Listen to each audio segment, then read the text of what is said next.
Aroma ടിവിയുടെ എല്ലാ മാന്യ ശ്രോതാക്കൾക്കും വേഗം വരുന്ന കർത്താവായ യേശു ക്രിസ്തുവിന്റെ ധന്യതിരു നാമത്തിൽ വന്ദനത്തെയും സ്വാഗതത്തെയും അറിയിക്കുന്നു. അനുഗ്രഹീതവും മനോഹരമായ നല്ല നിമിഷങ്ങൾക്കായി നല്ല ദിവസത്തിനായി ഞാൻ കർത്താവിന് സ്തോത്രം ചെയ്യുന്നു.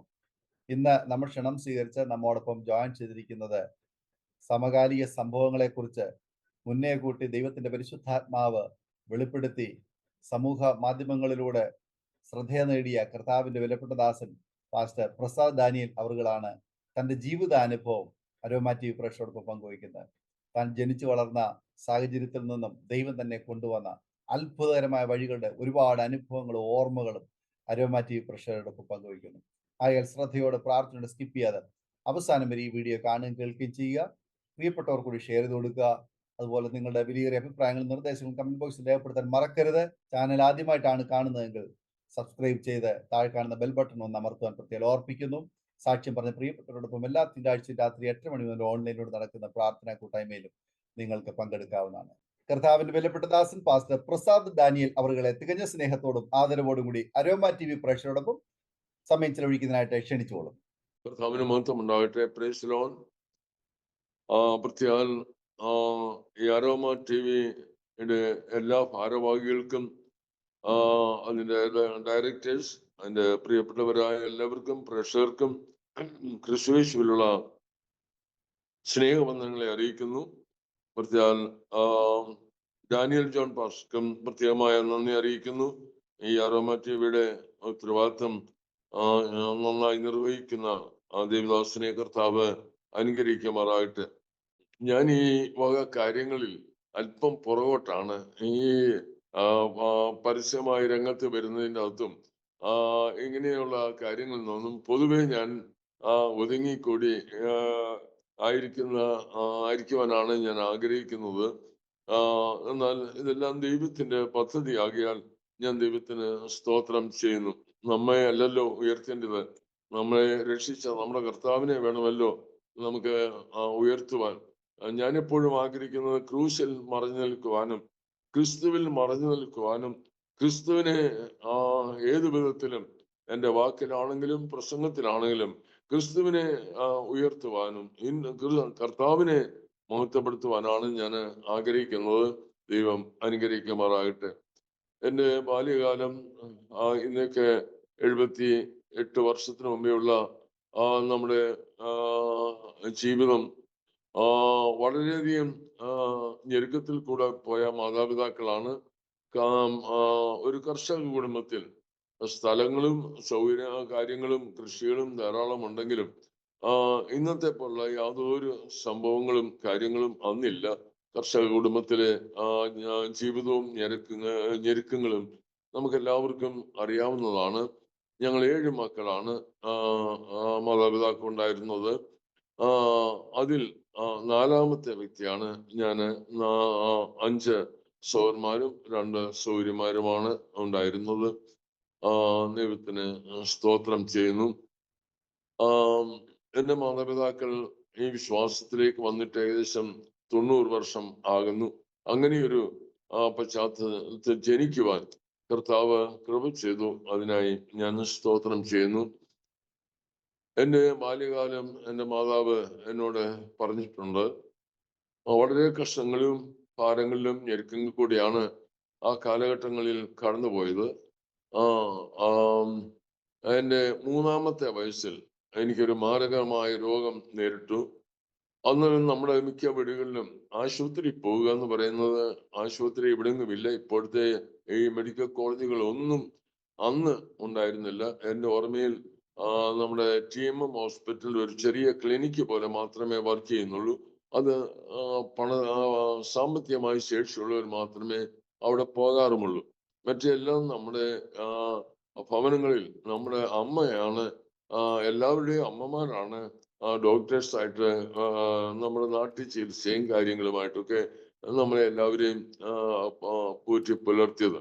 അങ്ങനെ ഞാൻ മാരക രോഗത്തിലായി കഴിഞ്ഞപ്പോൾ ഞങ്ങളുടെ സഭയിലെ അന്നത്തെ പാസ്റ്ററായിരുന്ന കൊച്ചു സാർ എന്ന് പറയും, അദ്ദേഹം ആ സഭയിലെ ശുശ്രൂഷകനായിരുന്നു. അന്ന് നമുക്ക് ആകെക്കൂടെ ആശ്രയിക്കുവാൻ ഉള്ളത് കർത്താവിൽ മാത്രമാണ്.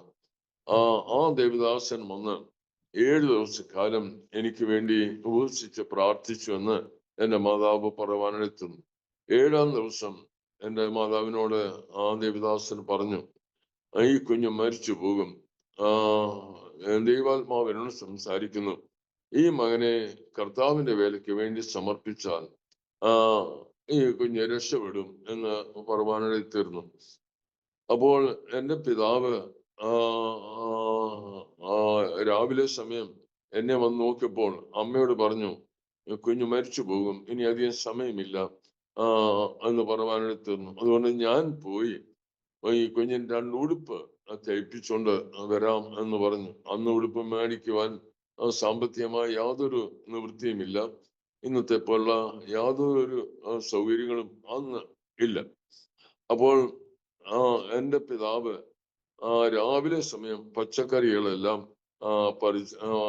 എടുത്തുകൊണ്ടുവന്ന് അതിരാവിലെ ചന്തയിൽ പോയി അത് വിറ്റിട്ട് പെട്ടെന്ന് അവിടെ അടുത്തൊരു ടെക്സ്റ്റൈൽ ഷോപ്പുണ്ട്. അത് നമ്മുടെ ജൗളിക്കട എന്നൊക്കെ പറയും പഴയ കാലത്ത്. അവിടെ ചെന്ന് അപ്പോൾ അത് കട തുറന്നിട്ടില്ല. രാവിലെ സമയമാണ്, 7 മണിയായ സമയമാണ്. ആ ജൗളിക്കടക്കാരന്റെ വീട് അടുത്ത് തന്നെയാണ്. അവിടെ പോയി ചെന്ന് പറഞ്ഞു, എനിക്ക് 2 മീറ്റർ തുണി വേണം. പഴയ ഭാഷ പറഞ്ഞ 2 വാര തുണി എനിക്ക് വേണം. അപ്പോ കടക്കാരൻ ചോദിച്ചു, ഇത്ര രാവിലെ എന്തിനാ തുണിയുടെ ആവശ്യം? അത് എനിക്കൊരു അത്യാവശ്യമായ കാര്യമുണ്ട് എന്ന് പറഞ്ഞ്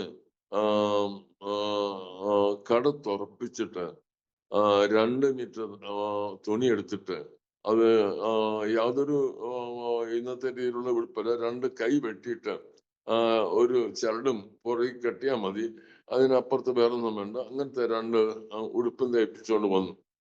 അപ്പച്ചൻ പോകുമ്പോൾ പറഞ്ഞ ഒരു കാര്യം അമ്മയോട് പറഞ്ഞത്, നീ ഒരു കാര്യം ചെയ്യണം, കുഞ്ഞ് മരിച്ചു പോയാൽ ഇവിടെ കിടന്ന് ബഹളം വെക്കരുത്, അയൽവക്കാരെ വിളിച്ചു കൂട്ടരുത്. വിളിച്ചു കൂട്ടിയാൽ കാരണം ഒരു നല്ല ഉടുപ്പിട്ട് ഈ കുഞ്ഞിനെ കിടത്തുവാൻ നമ്മുടെ കയ്യിലില്ല. 2-3 ആഴ്ച രോഗിയായി കിടന്ന ആ സമയത്തുണ്ടായിരുന്ന എല്ലാം അഴുക്കായിപ്പോയി. അതുകൊണ്ട് ഞാൻ ഉടുപ്പ് തയ്പ്പിച്ചിട്ട് വരുന്നിടം വരെ മരിച്ചു പോയാൽ ഒരു കാര്യം ചെയ്യണം, ഇവിടെ കിടന്ന് ബഹളം വെക്കരുത്, കരയില്ല, നെഞ്ചത്തടിക്കരുത്. പിന്നെ ആൾക്കാർ വന്നാൽ നമുക്ക് അത് മോശമാണ്.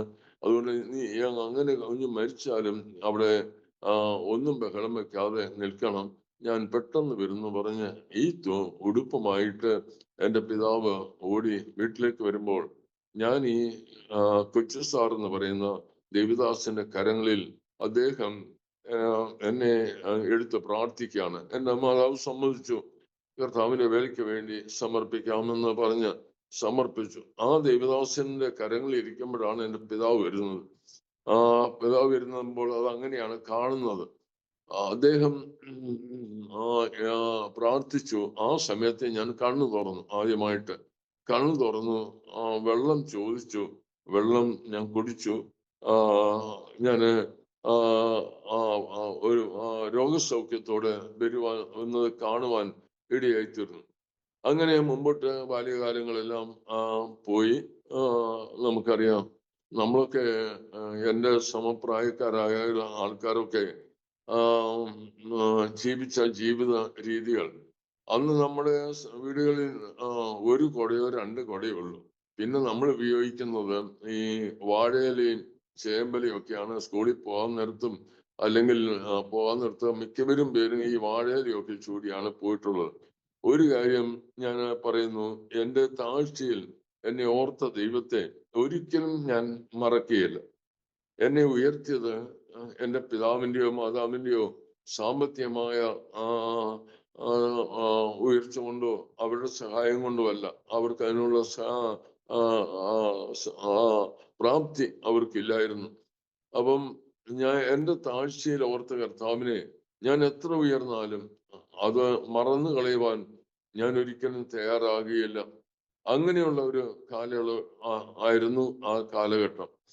എന്നാൽ എൻ്റെ അമ്മ ഇങ്ങനെ പറഞ്ഞിട്ട് അവർക്ക് ഓർമ്മയുണ്ടോ, 8ാം ക്ലാസ് ആയപ്പോൾ എൻ്റെ മാതാവ് എന്നോട് പറഞ്ഞു, ഇങ്ങനെ മോനെ, നിന്നെ കർത്താവിന്റെ വേലയ്ക്ക് വേണ്ടി ഞാൻ സമർപ്പിച്ചിരിക്കുകയാണ്, നീ ഇത് കർത്താവിന് വേല ചെയ്യണം എന്ന് പറഞ്ഞു.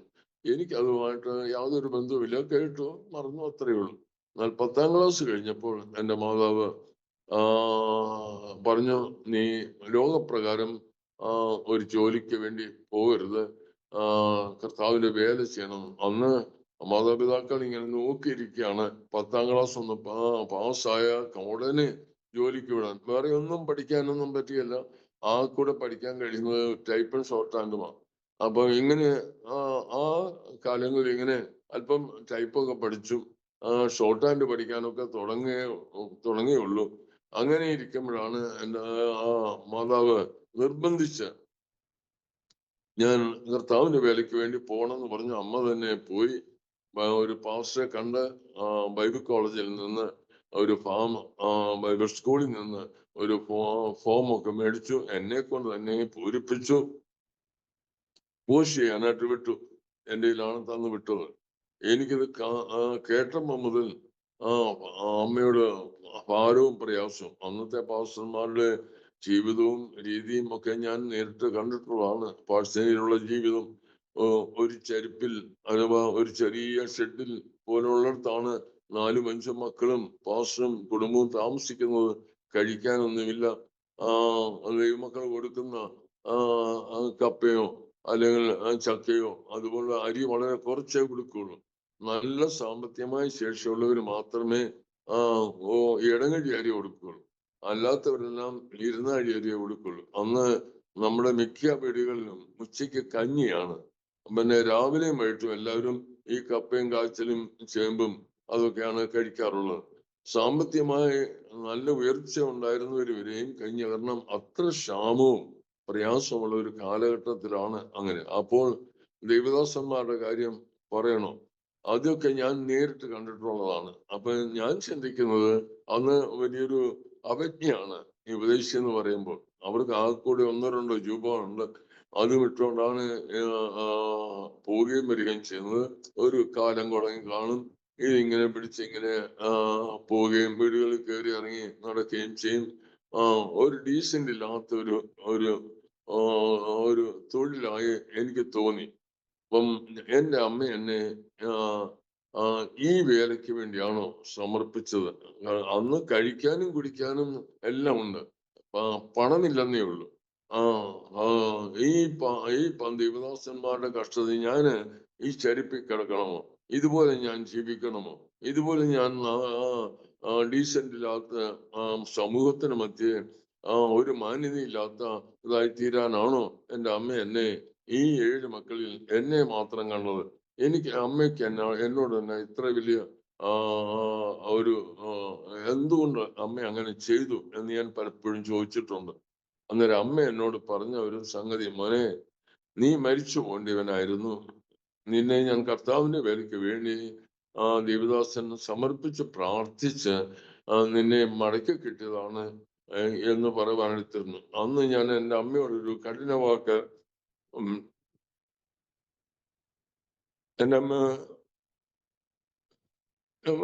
നിത്യയിൽ ശ്രമിക്കുന്നു പറഞ്ഞ വാക്ക്, ഞാൻ മരിച്ചു പോയിരുന്നെങ്കിൽ കൊണ്ട് കുഴിച്ചിട്ടാ മതിയായിരുന്നു, ഈ വേലയ്ക്ക് വേണ്ടി എന്നെ സമർപ്പിക്കേണ്ട കാര്യമില്ലായിരുന്നു. അമ്മയുടെ അത് പറയുകയും അമ്മയുടെ തോളത്തൊരു തോർത്ത് കിടപ്പുണ്ടായിരുന്നു. ആ തോർത്തെടുത്ത് കണ്ണിന്റെ തൂക്കുന്നതും കരയുന്നതും ഞാൻ കാണുവാനെടുത്തിരുന്നു. എന്നിട്ടും എനിക്ക് യാതൊരുമായ ചേഞ്ചുമില്ല. അന്ന് മരിച്ചെങ്കിൽ കൊണ്ട് കുഴിച്ചിട്ടാ മതിയായിരുന്നു പറഞ്ഞു. പക്ഷെ എന്നോട് അമ്മ പറഞ്ഞു, മോനെ, അത് പിന്നീട് നീ മനസ്സിലായിക്കോളും അതെന്താണെന്നുള്ളത്. പിന്നീട് മക്കളോടുള്ള ആ ബന്ധത്തിൽ വന്നപ്പോഴാണ് ആ വേദന എത്രമാത്രമാണെന്നും ഞാൻ അമ്മയോട് എത്ര കഠിനമായ വാക്കാണ് പറഞ്ഞതെന്നും പിന്നീട് ദുഃഖിക്കുവാനിടയിൽ തീർന്നു. ദൈവത്തിന് സ്തോത്രം ചെയ്യുന്നു. അമ്മ തന്നെ ആ അപേക്ഷയൊക്കെ എല്ലാം പേരിപ്പിച്ച് തന്നെങ്കിലും ഞാൻ പോയ വഴിക്ക് നല്ല ഒഴുക്കുള്ള സമയമാണ്. ആ വാശിക്ക് ഈ ഫോം വലിച്ചു കീറി ചുരുട്ടി ആ ഒഴുക്കിലോട്ട് ഇട്ട് കളവാനായിട്ട് തീർന്നു. എൻ്റെ കൂടെ അതേ സമയത്ത് അപേക്ഷ കൊടുത്തൊരു വ്യക്തിയാണ് ഇന്ന് ചിക്കാഗോയിലുള്ള പാസ്റ്റർ PB മാമൻ, അദ്ദേഹം എന്നെ ഈ സമയത്ത് ഇത് കേട്ടിട്ട് കോണ്ടാക്ട് ചെയ്യാൻ വേണ്ടി തീർന്നു. അദ്ദേഹത്തിന് എൻ്റെ കാർഡ് വന്നു, എനിക്ക് വന്നില്ല. ഞാൻ ഈ പഴയ മുഴുവനും ആ പോസ്റ്റ്മാന്റെ തലയിൽ വെച്ച് കെട്ടി അങ്ങനെ ഇരിക്കുമ്പോഴാണ് എനിക്ക് പെട്ടെന്ന് കൽക്കട്ടയ്ക്ക് പോകാനായിട്ടൊരു ചാൻസ് കിട്ടി. പെട്ടെന്ന് 2 ദിവസത്തിനകം കൽക്കട്ടയ്ക്ക് പോകണം എന്ന് പറഞ്ഞ് ഒരാൾ വന്ന് പറയുകയും ഞാൻ പെട്ടെന്ന് ഇവിടുന്ന് ഒരു തയ്യാറെടുപ്പും ഇല്ലാതെ കൽക്കട്ടയിലേക്ക് പോകാൻ ഇടയെത്തിയിരുന്നു. അവിടെ പോയപ്പോൾ എനിക്ക് നാട്ടിൽ 10ാം ക്ലാസ്സിൽ പഠിച്ച ഹിന്ദിയുടെ 3-4 വാക്കുകൾ അറിയാമെന്നല്ലാതെ കൊച്ചു കൊച്ചെന്നും തോടാന്നും ലടുക്കാന്നും ലടുക്കിന്നും ഒക്കെയുള്ള ഹിന്ദി വേർഡല്ലാതെ വേറെ ഒന്നും എനിക്കറിയില്ല. ഇംഗ്ലീഷും ഇവിടെ പഠിച്ച ഇംഗ്ലീഷ് മാത്രമേ അറിയുള്ളൂ. അവിടെ ഒരു ജോലിക്ക് പോയപ്പോൾ എൻ്റെ കാലും കൈയും എല്ലാം വിറയ്ക്കാൻ തുടങ്ങി. എന്താണ് ഇന്റർവ്യൂവിന് പോകേണ്ടത്, എങ്ങനെയാണ് പറയേണ്ടത്, എനിക്ക് ഒരു നിവൃത്തിയുമില്ല. പോകാതിരിക്കാനും പറ്റുകയില്ല, അല്ലാതെയും പറ്റുകയില്ല. അങ്ങനത്തെ സിറ്റുവേഷനായി പോകത്തക്ക വേണ്ടിയായിത്തും. അവിടെ ചെന്ന് കഴിഞ്ഞപ്പോൾ പിന്നെ ഒരു കമ്പനിയിലേക്ക് പിറ്റേ ദിവസം എൻ്റെ ജ്യേഷ്ഠ സഹോദരി അവിടെ കൽക്കട്ടയിൽ സദേൺ റെയിൽവേയിൽ ജോലിയുള്ള നേഴ്സായിരുന്നു. ആ സൗകര്യം പറയുന്ന പേരും കൂട്ടി എന്നെ കമ്പനിയിലേക്ക് കൊണ്ടുപോയി. കമ്പനി കണ്ടപ്പോഴേ എനിക്ക് ആ കൂടെ വെപ്രാളവും പരവേശമായി. വലിയ ബെർലായുടെ വലിയൊരു കമ്പനിയാണ്. അത് ഗേറ്റ് കടന്നപ്പോൾ തന്നെ ഞാനങ്ങ് മരവിച്ച പോലൊക്കെ ആയി. തണുത്ത് എനിക്കൊന്നും മിണ്ടാനും അറിയത്തില്ല, ഒന്നും പറയാനും അറിയത്തില്ല. എന്നെ ആ ഓഫീസിൽ കൊണ്ടുപോകുന്നു, ഈ ഓഫീസിൽ കൊണ്ടുപോകുന്നു, മേളിൽ കൊണ്ടുപോകുന്നു, താഴെ കൊണ്ടുപോകുന്നു, ഇങ്ങനെ വൈകുന്നേരം 5 മണി വരെയും കൊണ്ടുപോവുകയാണ്. പോകാൻ കാരണം ഈ വെസ്റ്റ് ബംഗാളിന്റെ ബെർലയുടെ സൂപ്രണ്ടായി ഒരു വ്യക്തി, അദ്ദേഹത്തിന്റെ സിലട്ടർ എന്നാണ് അദ്ദേഹത്തിന്റെ പേര്. അദ്ദേഹം ഈ എൻ്റെ സഹോദരി, ജ്യേഷ്ഠ സഹോദരി ജോലി ചെയ്യുന്ന ഹോസ്പിറ്റലിൽ അഡ്മിറ്റായി പോകാൻ നേരത്ത് എൻ്റെ ജ്യേഷ്ഠത്തിയോട് പറഞ്ഞു, നീ നന്നായി എന്നെ ട്രീറ്റ് ചെയ്തു, നിനക്ക് മറ്റുള്ള നേഴ്സിനേക്കാൾ നീ വളരെ നല്ലൊരു വ്യക്തിത്വമാണ്, നിനക്കൊരു ഗിഫ്റ്റ് ഞാൻ തരുന്നു എന്ന് പറഞ്ഞു. എൻ്റെ ജ്യേഷ്ഠത്തി പറഞ്ഞു, ഞാനത് വാങ്ങുകയില്ല, എനിക്കത് വേണ്ട, എൻ്റെ ഡ്യൂട്ടിയാണ്, സാറ് സൗഖ്യമായി പോകുന്നതാണ്, കാണുന്നതാണ് ഞങ്ങൾക്ക് ഏറ്റവും ഇഷ്ടം, ഞാൻ വാങ്ങിയില്ലെന്ന് പറഞ്ഞു. അദ്ദേഹം നിർബന്ധിച്ചിട്ടും വാങ്ങിയില്ല. അപ്പൊ അദ്ദേഹം എടുത്ത് ചോദിച്ചു, നിന്റെ ആരെങ്കിലും ജോലിക്ക് ആവശ്യമുള്ള ആരെങ്കിലും ഉണ്ടെങ്കിൽ പറയാൻ പറഞ്ഞു. അപ്പോഴ് ജ്യേഷ്ഠത്തിക്ക് ഇദ്ദേഹത്തിന്റെ ഫയലെല്ലാം നോക്കിയപ്പോൾ തന്നെ ആരാണെന്ന് മനസ്സിലായി. എൻ്റെ ഒരു അനിയനുണ്ട്, എൻ്റെ സഹോദരന്റെ എൻ്റെ ഭർത്താവിന്റെ അനിയനുണ്ട്, അവനെ വിളിക്കാൻ പറഞ്ഞു. അദ്ദേഹം ആ ഹോസ്പിറ്റലിൽ നിന്ന് ഒരു കുറിപ്പ് എഴുതി കൊടുത്തു, ഈ ആൾക്ക് യോഗ്യമായ ഒരു ജോലി നൽകണമെന്ന്. അങ്ങനെയാണ് ഞാൻ അവിടെ പോകാനെടുത്തിരുന്നത്. പല ഓഫീസുകളിലും കയറി ഇറങ്ങി പോയപ്പോഴ് ഞാൻ ചിന്തിച്ചു, ആരും എന്നോടൊന്നും ചോദിക്കുന്നുമില്ല, പറയുന്നുമില്ല, മിണ്ടുന്നുമില്ല. ലേബർ ഓഫീസിൽ കൊണ്ടുപോകുന്നു, അതുപോലെ തന്നെ മാനേജറുടെ ഓഫീസിൽ കൊണ്ടുപോകുന്നു. കൊണ്ടുപോയി കഴിഞ്ഞിട്ട് 5 മണിയായപ്പം പറഞ്ഞു, പിറ്റേ ദിവസം മുതൽ ജോലിക്ക് വരാൻ. ഞാൻ ചിന്തിച്ചു, എന്ത് ജോലിയാണ് ചെയ്യേണ്ടത്?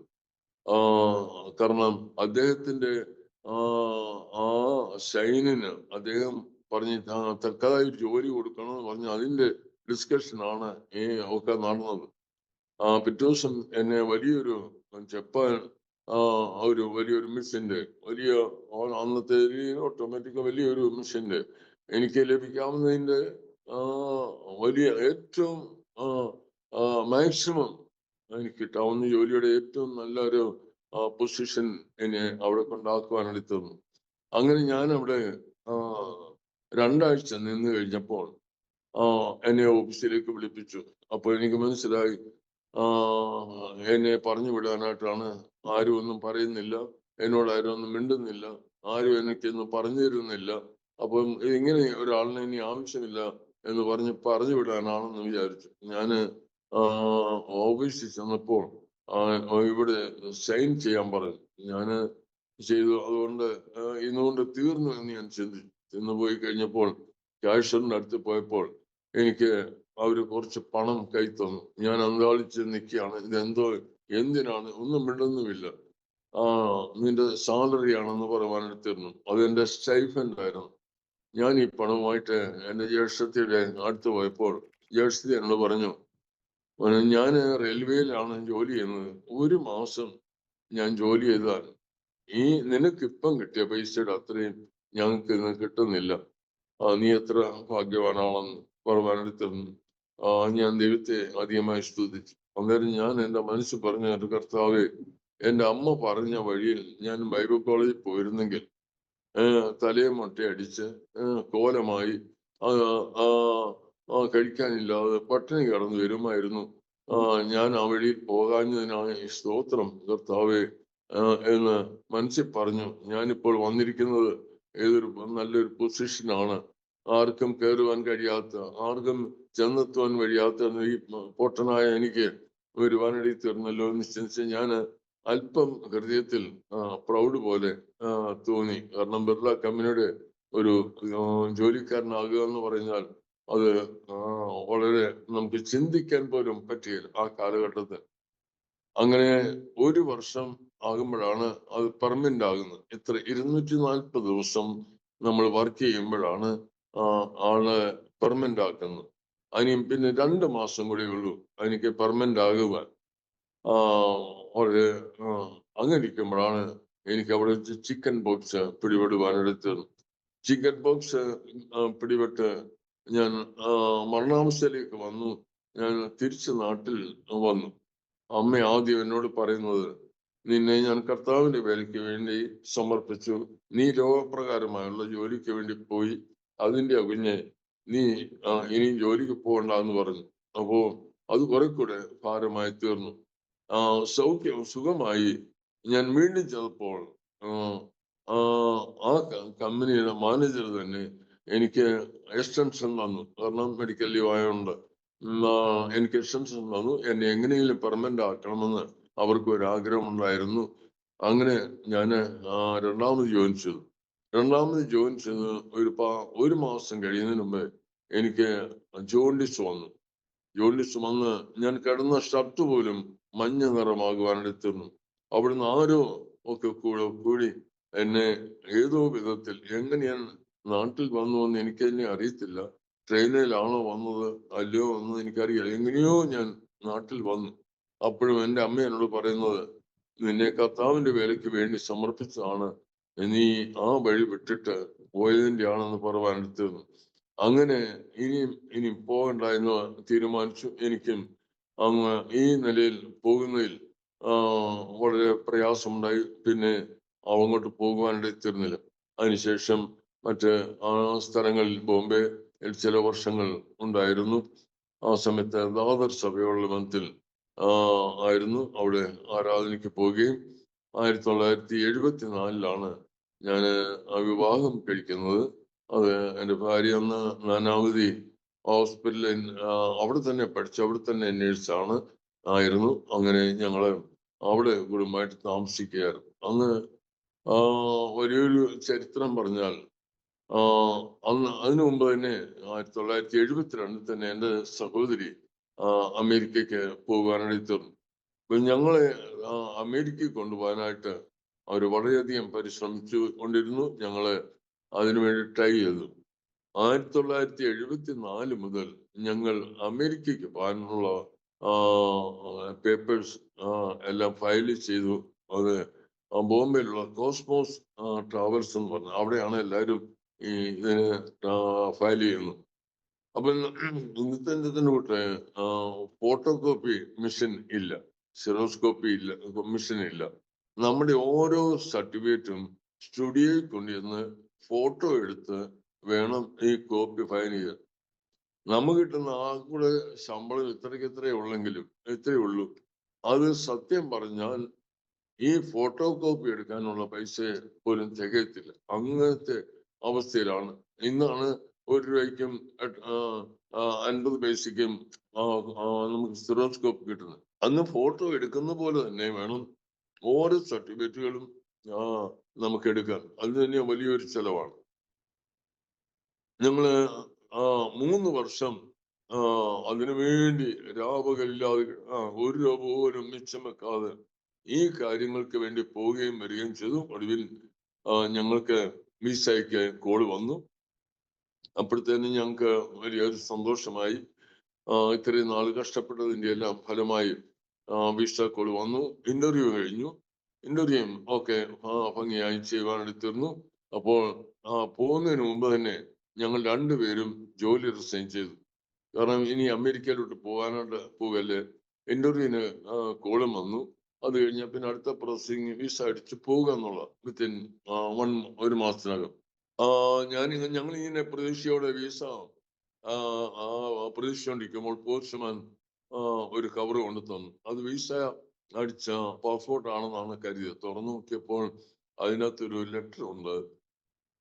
നിങ്ങളുടെ വിസ പ്രോസസ്സിങ് നടന്നുകൊണ്ടിരിക്കുന്നു. പക്ഷെ ഇപ്പൊ ഒരു നിയമം ഞങ്ങൾ അമേരിക്കൻ ഗവൺമെന്റ് പാസ്സാക്കിയിരിക്കുന്നു. ഇംഗ്ലീഷ് ടെസ്റ്റ് ഈ മാസം മുതൽ സ്റ്റാർട്ട് ചെയ്യുകയാണ്. അതിനു മുമ്പേ പോയവർക്ക് ആർക്കും ഇംഗ്ലീഷ് ടെസ്റ്റ് ഇല്ല എന്നാണ് ഞാൻ അറിഞ്ഞത്. അവരെ ഫയൽ ചെയ്തങ്ങ് പോവുകയാണ്. ഇന്ത്യയിൽ നിന്ന് വരുന്ന വടക്കേ ഇന്ത്യയിൽ നിന്ന് വരുന്നവർക്ക് ഇംഗ്ലീഷിന് ലാംഗ്വേജ് ഇല്ല. അതുകൊണ്ട് ഇംഗ്ലീഷ് ടെസ്റ്റ് സ്റ്റാർട്ട് ചെയ്തിരിക്കുന്നു. നിങ്ങളും അതിന് അപ്പിയർ ചെയ്യണമെന്ന് പറഞ്ഞിരുന്നു. നമുക്കൊന്നും മനസ്സിലാകുന്നില്ല. ഇനി എന്തോ ഇംഗ്ലീഷ് ടെസ്റ്റിന് എന്തോ ഇംഗ്ലീഷ് സാമാന്യം കൈകാര്യം ചെയ്യാനുണ്ട്. പോകാനുള്ള കാര്യങ്ങൾ റെഡിയായി അതിന്റെ ക്രമീകരണങ്ങൾ ചെയ്തുകൊണ്ടിരിക്കുകയാണ്. ഇംഗ്ലീഷ് ടെസ്റ്റ് അതിനു വേണ്ടി അറ്റൻഡ് ചെയ്യണമെന്ന് പറഞ്ഞു. അറ്റൻഡ് ചെയ്തു. അതിനോടിപ്പുറം ഞങ്ങൾ താമസിച്ച വീട് വേറൊരാൾക്ക് കൊടുത്തു. ബോംബെയിൽ ഒരു വീട് കിട്ടുക വളരെ ബുദ്ധിമുട്ടാണ്. ഞങ്ങളുടെ വീട്ടിലുണ്ടായിരുന്ന സകല സാധനങ്ങളും എല്ലാവർക്കും പെറുക്കി കൊടുത്തു. പാത്രങ്ങൾ എല്ലാവർക്കും കൊടുത്തു. ബെഡ് കൊടുത്തു. ഒരു കട്ടിലും ഒരു പായും മാത്രമേ ഉള്ളൂ. കാരണം ഇനി എത്ര ദിവസങ്ങളേ ഉള്ളൂ. അത് ആർക്കെങ്കിലും കൊടുത്തിട്ട് പോകാം. പാത്രത്തിന് ഒരു സ്റ്റൗവും ചായ ഇടാൻ ഒരു ചെറിയ പാത്രമേ വെച്ചിട്ടുള്ളൂ. ഞാന് എന്റെ ഭാര്യ കുഞ്ഞമ്മയോട് പറഞ്ഞു, ഇത്രയും 3-4 വർഷം നമ്മളിവിടെ കിടന്ന് കഷ്ടപ്പെട്ട് രാപകലില്ലാതെ കഷ്ടപ്പെട്ടു, ഓടി അധ്വാനിച്ചു.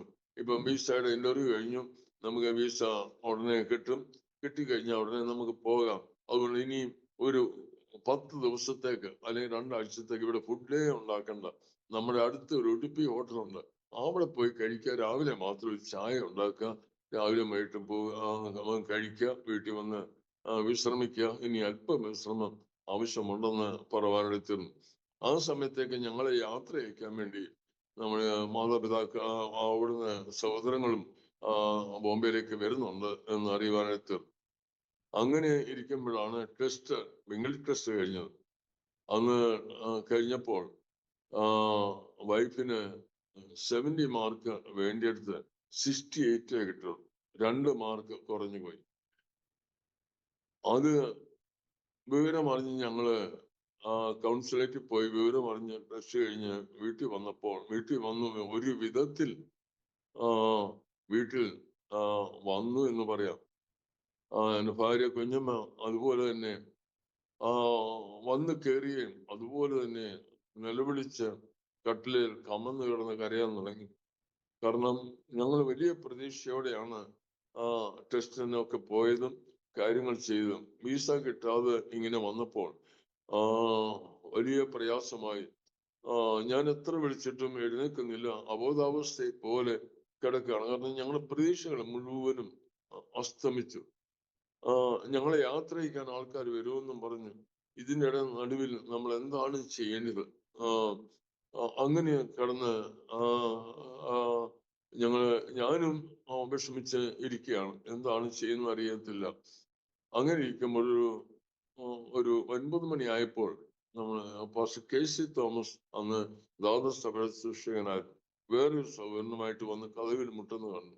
ഒത്തിരി നേരം മുട്ടിയിട്ടും തുറന്നില്ല. കാരണം മാനസികമായ ഭാരം കൊണ്ട് നമ്മള് ആരാണ് എന്താണെന്ന് അറിയത്തില്ല. കെ.സി. തോമസും വേറെ സൗകര്യങ്ങളും ആണ് വന്നിരിക്കുന്നത്. അവര് വന്ന് വിവരം കണ്ട് പ്രാർത്ഥിച്ചിട്ട് പോയി. എന്നിട്ട് ഒരു സമാധാനമൊന്നും നമുക്കുണ്ടായില്ല. ഞങ്ങളുടെ ഒറ്റ ഒരാഗ്രഹം ഇത്ര മാത്രമേ ഉള്ളൂ. ഈ ബോംബെയിൽ നിന്ന് എങ്ങനെയെങ്കിലും ഗുജറാത്തിലോ ഡൽഹിയിലോ പോണം. കാരണം ആൾക്കാരെല്ലാം ചോദിക്കാണ് എന്നാ പോകുന്ന ചോദിക്കും. അതിന് എല്ലാ കാര്യവും ചെയ്തു. മാത്രമല്ല ഞങ്ങൾ രണ്ടുപേരും ജോലി റിസൈൻ ചെയ്തു. ഒരു ജോലി കയറുക ബുദ്ധിമുട്ട്. മാത്രമല്ല ഒരു ചായയുടെ പാത്രം ഒഴികെ കഞ്ഞി വെക്കുന്ന കലം വരെയും മറ്റുള്ളവർക്ക് എടുത്തു കൊടുത്തു. പിന്നെ നാട്ടിലോട്ട് കൊണ്ടുപോകാനായിട്ട് കുറച്ച് പുസ്തകം, നേഴ്സിങ്ങിന്റെ കുറെ പുസ്തകങ്ങളും കുറെ ഒരു പെട്ടിക്കകത്തുള്ളത് പാക്ക് ചെയ്ത് വെച്ചിരിക്കുകയാണ്. എന്ത് ചെയ്യണമെന്ന് അറിയത്തില്ല. പലയിടത്തും പോകാനായിട്ട് ശ്രമിച്ചു. ഗുജറാത്തിലോ അവിടെ വിളിച്ചിട്ടപ്പോ അവരെല്ലാം പറഞ്ഞു ഇവിടെ കിടക്കാൻ പോലും ഒരു സ്ഥലമില്ല, നിങ്ങൾ വന്നാൽ എവിടെ താമസിക്കും, അതൊരു ഭാരമായി. എന്ത് ചെയ്യണമെന്ന് വിചാരിച്ചിങ്ങനെ ഞങ്ങൾ ദിനരാത്രങ്ങൾ കഴിച്ചു കൂട്ടുകയാണ്. അപ്പോഴ് കുഞ്ഞമ്മ, എന്റെ ഭാര്യ കുഞ്ഞമ്മ ജോലി ചെയ്യുന്നു ആനാമതി ഹോസ്പിറ്റലിൽ നിന്ന് ഒരു കോൾ എനിക്ക് വരുന്നു. ഇതുപോലെ നിങ്ങളുടെ കുറച്ച് ലെറ്റേഴ്സ് ഇവിടെ വന്ന് കിടപ്പുണ്ട്, അത് വന്ന് എടുത്തോണ്ട് പോകണമെന്ന്. അപ്പൊ എനിക്കറിയാം എല്ലാം നാട്ടിൽ നിന്നുള്ള 2 കുടുംബങ്ങളിൽ നിന്നുള്ള കത്തുകളാണ്. നമ്മൾ പോയി ഇനിയും വായിച്ച് അത് കുറെ കൂടെ മനപ്രയാസമായി കാരണമായി തീരുവാൻ ഇടവരല്. അതുകൊണ്ട് ഞാൻ മനഃപൂർവ്വമായി ഈ ലെറ്റർ എടുക്കാൻ പോയില്ല. അവര് പിന്നെയും വിളിച്ചോണ്ടായിരുന്നു ഈ ലെറ്റർ വന്ന് എടുത്തോണ്ട് പോകണം. ഇപ്പൊ ഞങ്ങളെ എല്ലാം നിങ്ങൾ മറന്നിട്ട് അമേരിക്കയിൽ പോകാനായിട്ട് ആയതുകൊണ്ടാണ് നിങ്ങൾ ഇപ്പൊ നിങ്ങൾക്ക് ലെറ്ററും വേണ്ട ഒന്നും വേണ്ട എന്ന് പറഞ്ഞ് നിങ്ങൾ ആയിരിക്കുന്നത് എന്ന് പറഞ്ഞ് നിർബന്ധിക്കുവാനെടുത്തു. അപ്പൊ ഞാൻ ഫോണിൽ കൂടെ പറയുവാനെടുത്തിരുന്നു ഇത് അയച്ച വ്യക്തികളുടെ ഫ്രം അഡ്രസ് ആരുടെയൊക്കെയാണ് എന്നൊന്ന് പറയാൻ പറഞ്ഞു. അപ്പോൾ അവര് മിക്ക നോക്കിയിട്ട് പറഞ്ഞു ഇന്ന അടുത്തൊന്നാണ് വന്നെന്നൊക്കെ പറഞ്ഞു. ഒരു ലെറ്റർ മാത്രം ഒരു ഹോസ്പിറ്റലിന്റെ പേര് ആണെന്ന് പറഞ്ഞു. കുവൈറ്റിലെ ഒരു ഹോസ്പിറ്റലിന്റെ പേരാണ് വെച്ചിരിക്കുന്നത് പറഞ്ഞു. ആളിന്റെ പേരില്ല, ഹോസ്പിറ്റലിന്റെ പേരാണെന്ന് പറഞ്ഞു. ഞാൻ പറഞ്ഞു അങ്ങനെ അതാരാണെന്ന് ചോദിച്ചു. അപ്പൊ ഞങ്ങളൊരു 3 വർഷത്തിന് മുൻപ്, അതാണ് ദൈവപ്രവൃത്തി, ഞങ്ങൾ അമേരിക്കയിൽ ഫയൽ ചെയ്യുന്ന ആ സമയത്ത് ചുമ്മാതെ ഗേറ്റ് വേയിൽ കൂടെ കറങ്ങാൻ പോയപ്പോൾ അന്ന് കുവൈറ്റില് ഒരു നേഴ്സിംഗ് റിക്രൂട്ട്മെന്റ് നടക്കുന്നു. അന്ന് താജ്മഹൽ ഹോട്ടലിൽ വെച്ചാണ് നടക്കുന്നത്.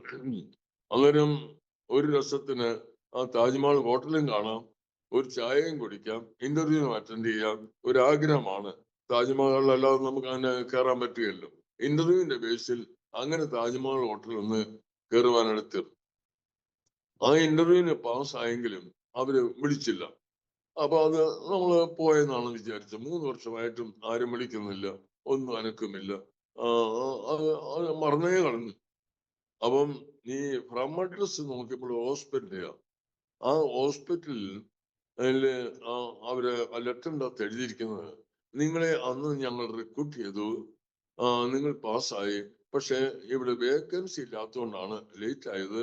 നിങ്ങൾക്ക് വരാൻ താല്പര്യമുണ്ടെങ്കിൽ എത്രയും വേഗം ഞങ്ങളെ അറിയിക്കണം. വിസയും ടിക്കറ്റും കുവൈറ്റ് എംബസിലേക്ക് ഞങ്ങൾ അയക്കും. നിങ്ങൾ യെസ് ഓർ നോ എന്ന് അയക്കണമെന്ന് പറഞ്ഞു. അങ്ങനെ ഞങ്ങൾ 1977 ജനുവരി 28-ാം തീയതി അമേരിക്കയിലേക്ക് പോകാനായിട്ട് ടിക്കറ്റ് ബുക്ക് ചെയ്തു. അത് ഓൾറെഡി ക്യാൻസൽ ആയിരിക്കുന്ന അവസ്ഥയിലേക്ക് വന്നിരിക്കുകയാണ്. അപ്പം ഞങ്ങൾ ഇവിടുന്ന് ഞങ്ങൾ വരുന്നെന്ന് പറഞ്ഞു. അവിടെ അവർ പെട്ടെന്ന് 2 ദിവസത്തിനകം ഒരു വിസയും ടിക്കറ്റും കുവൈറ്റിന് ഞങ്ങൾക്ക് അയച്ചു തരുവാനെടുത്തിരുന്നു. ജനുവരി 28-ാം തീയതി അമേരിക്കയ്ക്ക് പോകേണ്ടി ഞങ്ങൾ ജനുവരി 29-ാം തീയതി 1 രൂപ മുടക്കാതെ, ഒരധ്വാനവുമില്ലാതെ, ഒരു ഫോട്ടോ കോപ്പി എടുക്കാതെ, ആരുടെയും സഹായമില്ലാതെ, ആരും റെക്കമെൻഡ് ചെയ്യാതെ ഫ്രീ ആയിട്ട് കുവൈറ്റിലേക്ക് ചെന്ന് ചേരുവാൻ ദൈവം കൃപ ചെയ്തു. ഒരു വഴി അടഞ്ഞാൽ വേറൊരു വഴി കർത്താവ് തുറന്നിട്ടാണ് വേറൊരു വഴി അടയ്ക്കുന്നത്. ഞാൻ മറ്റൊന്നും പറയല്ല, ഞാൻ അമേരിക്കയിൽ നിങ്ങൾ വന്നിരുന്നെങ്കിൽ ഇന്ന് ഞാനിത് ഒരു പാസ്റ്റർ ഒരിക്കലും ആകുകയില്ലായിരുന്നു. കാരണം അങ്ങനെയുള്ള സാഹചര്യത്തിലേക്ക് പോകാൻ ഇടയാകുമായിരുന്നില്ല. ദൈവിക പദ്ധതിയാണ്.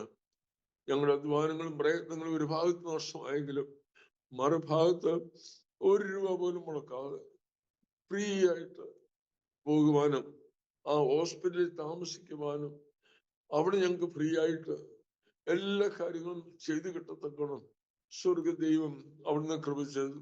അപ്പൊ ഞാൻ ദൈവത്തെ അധികമായി സ്തുതിച്ചു. ഇനി എൻ്റെ അമ്മയ്ക്ക് എന്നെ പിടിക്കാൻ പറ്റിയല്ലോ ഒരിക്കലും. കാരണം ഇനി ആ പദ്ധതി ഒളിയുന്നു. പക്ഷെ അന്നും ഞാൻ കുവൈറ്റിലായിരുന്നപ്പോഴും എവിടെയായിരുന്നപ്പോഴും ആത്മീയ കാര്യത്തിന് എന്നുള്ള ദൈവദാസന്മാരോട് ചോദിച്ചാൽ എല്ലാവർക്കും അറിയാം. വളരെ ഉത്സാഹവും വളരെ താല്പര്യവും ആ വ്യക്തിപരമായി ആളാമ്പ്രതിയായി സുവിശേഷീകരണത്തിനും മെസ്സുകളിലും ബാച്ചിലേഴ്സ് താമസിക്കുന്നിടത്ത് കയറി ഇറങ്ങി അവരെ സുവിശേഷം അറിയിക്കുകയും ഒക്കെ ചെയ്യുന്ന ഒരു സ്വഭാവം എനിക്ക് അന്ന് മുതലേ ഉണ്ടായിരുന്നു. അങ്ങനെ ഞങ്ങൾ കുവൈറ്റിൽ സന്തോഷത്തോടെ ഞങ്ങൾക്ക് രണ്ടുപേർക്കും മാന്യമായ ജോലിയും അവിടെ 3 കുഞ്ഞുങ്ങൾ അവിടെ ജനിക്കുവാൻ ഇടയായി തീർന്നു. അവരുടെ എല്ലാം നല്ല വിദ്യാഭ്യാസത്തിൽ തുടരവേ ഒരു എവിടെ ഒരു ദേവദാസൻ കുവൈറ്റിൽ വന്നാലും കുവൈറ്റിൽ സഭാശുശ്രൂഷയുള്ള ബന്ധത്തിന് വിസിറ്റിങ്ങിന് ദേവദാസൻ വന്നാലും ഞാൻ അവിടെ ഇരിക്കുന്നിടത്ത് ഈ ദേവദാസന്മാർ ആളിനെ മാറ്റി മാറ്റി നിർത്തിവെച്ച് എന്റെ തലയിൽ കൈവച്ചു എന്ന് പറയും, നീ ഇവിടെ ഇരിക്കാനുള്ളവനല്ല, നീ കർത്താവിന്റെ വേലയ്ക്ക് വേണ്ടി കണ്ടിട്ടുള്ളവനാണ്, നീ കർത്താവിന് വേല ചെയ്യണം, നിന്നെ അതിനു വേണ്ടി ദൈവം ഉപയോഗിക്കും. പിന്നെ ചെല്ലങ്ങ് പറയാൻ തുടങ്ങി, ഇവിടെ അധികം നാൾ നിന്നെ നിർത്തിയില്ല, വെട്ട് കെട്ടിക്കോ, പായ്ക്ക് ചെയ്തോ, ഇവിടുന്ന് പോകാൻ സമയമായി എന്ന് പറയും. അപ്പം പിന്നെ അന്ന് എല്ലാവരോടും അങ്ങ് ദൂത് പറയാം. വേറെ സഹോദരന്മാരെ കാണുമ്പോൾ അവരോട് പറയും, നിന്നെ ദൈവം ഇവിടെ ഉറപ്പിക്കാൻ പോകാം, നിന്നെ ഇവിടെ അനുഗ്രഹിക്കും, നിനക്ക് പ്രൊമോഷൻ തരാൻ പോവുകയാണ്, നിനക്ക് വലിയ ഉന്നതമായ പദവി ദൈവം തരാൻ പോവുകയാണ്. എന്റെ തലയെ കഴിച്ച് പറയും, നിന്നെ ഇവിടുന്ന് കെട്ടിക്കും പായ്ക്ക് ചെയ്തു, ഇവിടെ ഉറപ്പിക്കുകയില്ല എന്നൊക്കെ പറയുമ്പോൾ സഹോദരന്മാരെ ആർക്കാണ് പ്രയാസം തോന്നാത്തത്? ഇവരുമായിട്ടൊക്കെ ഞാൻ ഭയങ്കരമായി ഫൈറ്റ് ചെയ്തെന്ന് പറഞ്ഞാൽ ഫൈറ്റ് ചെയ്തു. നിങ്ങളോട് ആരാ പറഞ്ഞു? നിങ്ങൾക്ക് എന്നെ ഇത്ര വലിയ അസൂയ? നിങ്ങളുടെ കൂട്ടി ഇങ്ങനെ ഞാൻ ബാഗ്യം എടുത്ത് ആ ലാംഗ്വേജ് ഞാനിവിടെ പറയുന്നില്ല. വിശുദ്ധ തണ്ടലിന് ഞാൻ ഇറങ്ങണോ ഇനി നിങ്ങളെപ്പോലെ? ഞങ്ങളിവിടെ സുഭിക്ഷമായി നന്നായി കുടുംബമായി ജീവിക്കുന്നതിന്റെ അസൂയാണോ നിങ്ങൾക്ക് ഇത്ര വലിയ കോപം? അത് പോയി പണി നോക്കാൻ എന്തെല്ലാം വർത്തമാനങ്ങൾ ഞാൻ പറഞ്ഞിട്ടുണ്ടെന്ന് അറിയാമോ? അപ്പൊ ഞാനത് പറയുന്നില്ല. കാരണം നമുക്കത് ഉൾക്കൊള്ളാൻ കഴിയുന്നില്ല, നമുക്ക് ചിന്തിക്കാൻ പറ്റില്ല. കുഞ്ഞുങ്ങളുമായി 4 കുഞ്ഞുങ്ങളുമായി നാട്ടിലേക്ക് ഇവർ പറയുന്ന അനുസരിച്ച് ഇവിടുന്ന് കെട്ടി വരിക എന്ന് പറഞ്ഞാൽ നമുക്ക് 1 മാസം പോലും നമുക്ക് മുമ്പോട്ട് പോകാൻ പറ്റുകയില്ല. അങ്ങനത്തെ അവസ്ഥ ഇത് തന്നെ PML സാർ എന്റെ തലയിൽ കൈവച്ച് പറഞ്ഞിട്ടുണ്ട്. അത് ഞാൻ അംഗീകരിക്കുന്നു. മുണ്ടപ്പള്ളി ചാക്കോച്ചൻ, അപ്പച്ചൻ, അതുപോലെ ആദിയായ ദേവദാസന്മാർ എല്ലാവരും പറഞ്ഞു, നിന്നെ കർത്താവിന്റെ വേലയ്ക്ക് വേണ്ടി കണ്ടിട്ടുള്ളവനാണ്, നിന്നെ ഒരു തീകഷ്ണമായി ദൈവം ഉപയോഗിക്കും എന്നൊക്കെ പറയും. എന്നിലും നമ്മളത് അക്സെപ്റ്റ് ചെയ്യാൻ നമ്മുടെ സാഹചര്യം നമ്മെ അനുവദിക്കുന്നില്ല. അങ്ങനെ ഞങ്ങൾ ആയിരിക്കവേ ഞാന് നാട്ടിലേക്ക് വന്നു. കുറച്ച് ഇത് കേട്ട് സഹിച്ചു. എനിക്കും അറിയാം എന്നെ കർത്താവിന് വേലയ്ക്ക് വേണ്ടി ദൈവം ഇന്നലെ നാളെ വിളിക്കും. പക്ഷെ എങ്ങനെ നമുക്ക് വിട്ടുപോരാൻ കഴിയും? ഈ സാഹചര്യത്തിൽ എങ്ങനെ കുഞ്ഞുങ്ങളോടൊപ്പം ഒരുമിച്ച് താമസിക്കും? നമുക്ക് എങ്ങനെ അത് വിട്ട് 1 മാസം പോലും ഒരു സാലറി നമുക്ക് കിട്ടിയില്ലെങ്കിൽ അതിന്റെ വിഷമം അറിയാം. പിന്നെ 2 പേരും കൂടെ വിട്ടുപോയി കഴിഞ്ഞപ്പോൾ എങ്ങനെയായിരിക്കും? അങ്ങനെ ഇരിക്കുമ്പോഴാണ് എൻ്റെ നാട്ടിൽ വരുമ്പോൾ എൻ്റെ മകന് 12ാം ക്ലാസ് കഴിഞ്ഞു, ഫിസിയോതെറാപ്പിക്ക് പഠിക്കാനായിട്ട് പോയി. ആദ്യത്തെ സെമിസ്റ്റർ കഴിഞ്ഞു. വീട്ടിൽ നിന്ന് പോകാനായിട്ട് ഇറങ്ങി. പോയ പുറകെ ബൈക്കിനാണ് പോയത്. ഞാനും പുറകെ ഒരു കാർ എടുത്തുകൊണ്ട് പുറകെ പോയി. എന്താണ് ഇതിന്റെയൊക്കെ ഉദ്ദേശം എന്ന് എനിക്കറിയില്ല. കാരണം ഞങ്ങളുടെ വീടും കുടുംബ വീടുമായിട്ട് 500 മീറ്ററിന്റെ പോലും അകലമില്ല. അവിടെ എനിക്ക് കാറിന് പോകേണ്ട കാര്യമില്ല. ഞാനിങ്ങനെ ബൈക്ക് ഓടിക്കുകയില്ല. അപ്പൊ കാറിന് തന്നെയാണ് പോയത്. അവിടെ ചെന്ന് മാതാപിതാക്കളെ കണ്ട് പ്രാർത്ഥിച്ചിട്ട് പോകാൻ വേണ്ടി മോൻ പോയതാണ്. അപ്പൊ എന്റെ മോൻ അങ്ങോട്ട് റോഡ് ക്രോസ് ചെയ്യുകയും വലിയൊരു ശബ്ദം ഞാൻ കേൾക്കുകയാണ്. ഞാൻ തൊട്ട് പുറകിൽ ഒരു 10-30 മീറ്റർ പുറകിൽ ഞാനുണ്ട്. അത്ര ശ്രദ്ധിച്ചില്ല. അപ്പൊ ആൾക്കാരെല്ലാം ഓടിക്കൂടി വന്ന് ആ നോക്കുന്നു. ഞാനും അവിടെ ചെന്ന് വന്ന് നിന്നു. അതെന്താണ് സംഭവിക്കുന്നത് അറിയത്തില്ല. ആരോ ഒരാൾ എന്നോട് വിളിച്ചു പറഞ്ഞു, നിന്റെ മോനാണെന്ന് പറഞ്ഞു. ഞാൻ പറഞ്ഞു എന്റെ മോന് പോയെന്ന് പറഞ്ഞു. എന്റെ മോനല്ല എന്ന് പറഞ്ഞു. ഞാൻ ആ വണ്ടിയിൽ നിന്ന് ഇറങ്ങാതെ തന്നെ നിൽക്കുകയാണ്. അവര് പറയുന്നു, നീ വന്ന് ഇറങ്ങി നോക്ക്. ഞാൻ പറഞ്ഞു ഇറങ്ങേണ്ട കാര്യമൊന്നുമില്ല. കാരണം കുഞ്ഞുങ്ങൾ 4 മണിയാകുമ്പോൾ സ്കൂളിലേക്ക് വരും. എനിക്ക് അതിന് പോണം. ഞാൻ എന്റെ മനസ്സിൽ തന്നെ ശപിച്ചു. ഈ കാറ് എടുത്തുകൊണ്ട് ഇറങ്ങിയതെന്ന് അല്പം ഇതായിപ്പോയി. അതിന് ശിക്ഷയാണ് ദൈവം എനിക്ക് തന്നത്. ഇനിയിപ്പം ഈ കിടക്കുന്ന വ്യക്തിയെ എടുത്തോണ്ട് ഞാൻ ഹോസ്പിറ്റലിൽ പോണം. ഇന്ന് രാത്രി മുഴുവനും എനിക്ക് വീട്ടിൽ വരാൻ പറ്റുകയില്ല. അതിൻ്റെതായുള്ള പ്രയാസങ്ങൾ ഞാൻ എങ്ങനെയും ഒഴിവാകാൻ ശ്രമിച്ചിട്ടും എങ്ങോട്ടും ഒരു പടിയില്ല. ഒന്ന് ഓടി ഈ വണ്ടിയും എടുത്തുകൊണ്ട് പോകത്തക്കണം. ആൾക്കാർ വിടത്തില്ല. അപ്പം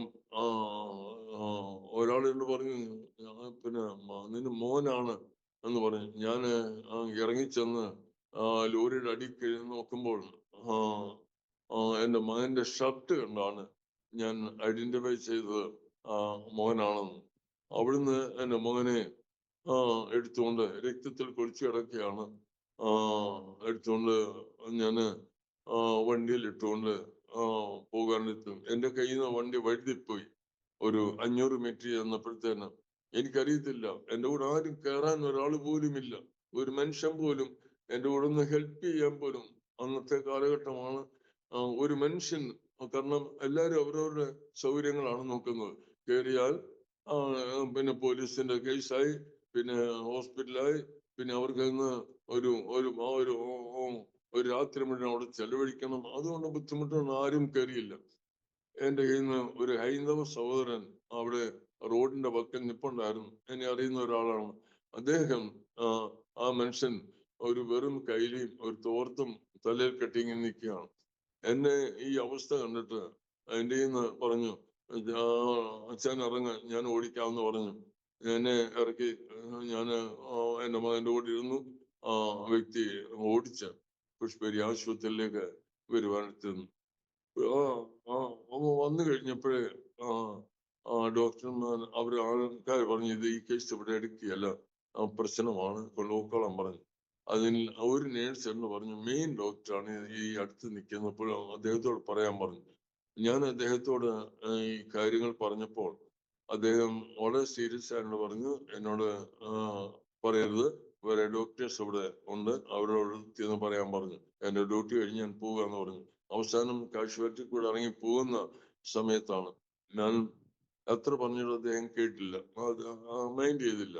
എന്നെ ഡിസ്റ്റർബ് ചെയ്തെന്ന് 2-3 പ്രാവശ്യം എന്നോട് പറഞ്ഞു. ഞാൻ ഇദ്ദേഹത്തിന്റെ കുഞ്ഞു കാലെ പിടിച്ച് കരഞ്ഞു. ഡോക്ടറെ, എന്റെ മോനെ അന്വേഷിക്കണം. അദ്ദേഹം പറഞ്ഞു, നിങ്ങളോട് ഞാൻ പല പ്രാവശ്യം പറഞ്ഞു, എന്നെ ഡിസ്റ്റർബ് വേറെ ഡോക്ടേഴ്സ് ഉണ്ട്, അവര് ചെയ്യുമെന്ന് പറഞ്ഞു. അപ്പം ഇതാണ് എന്നെ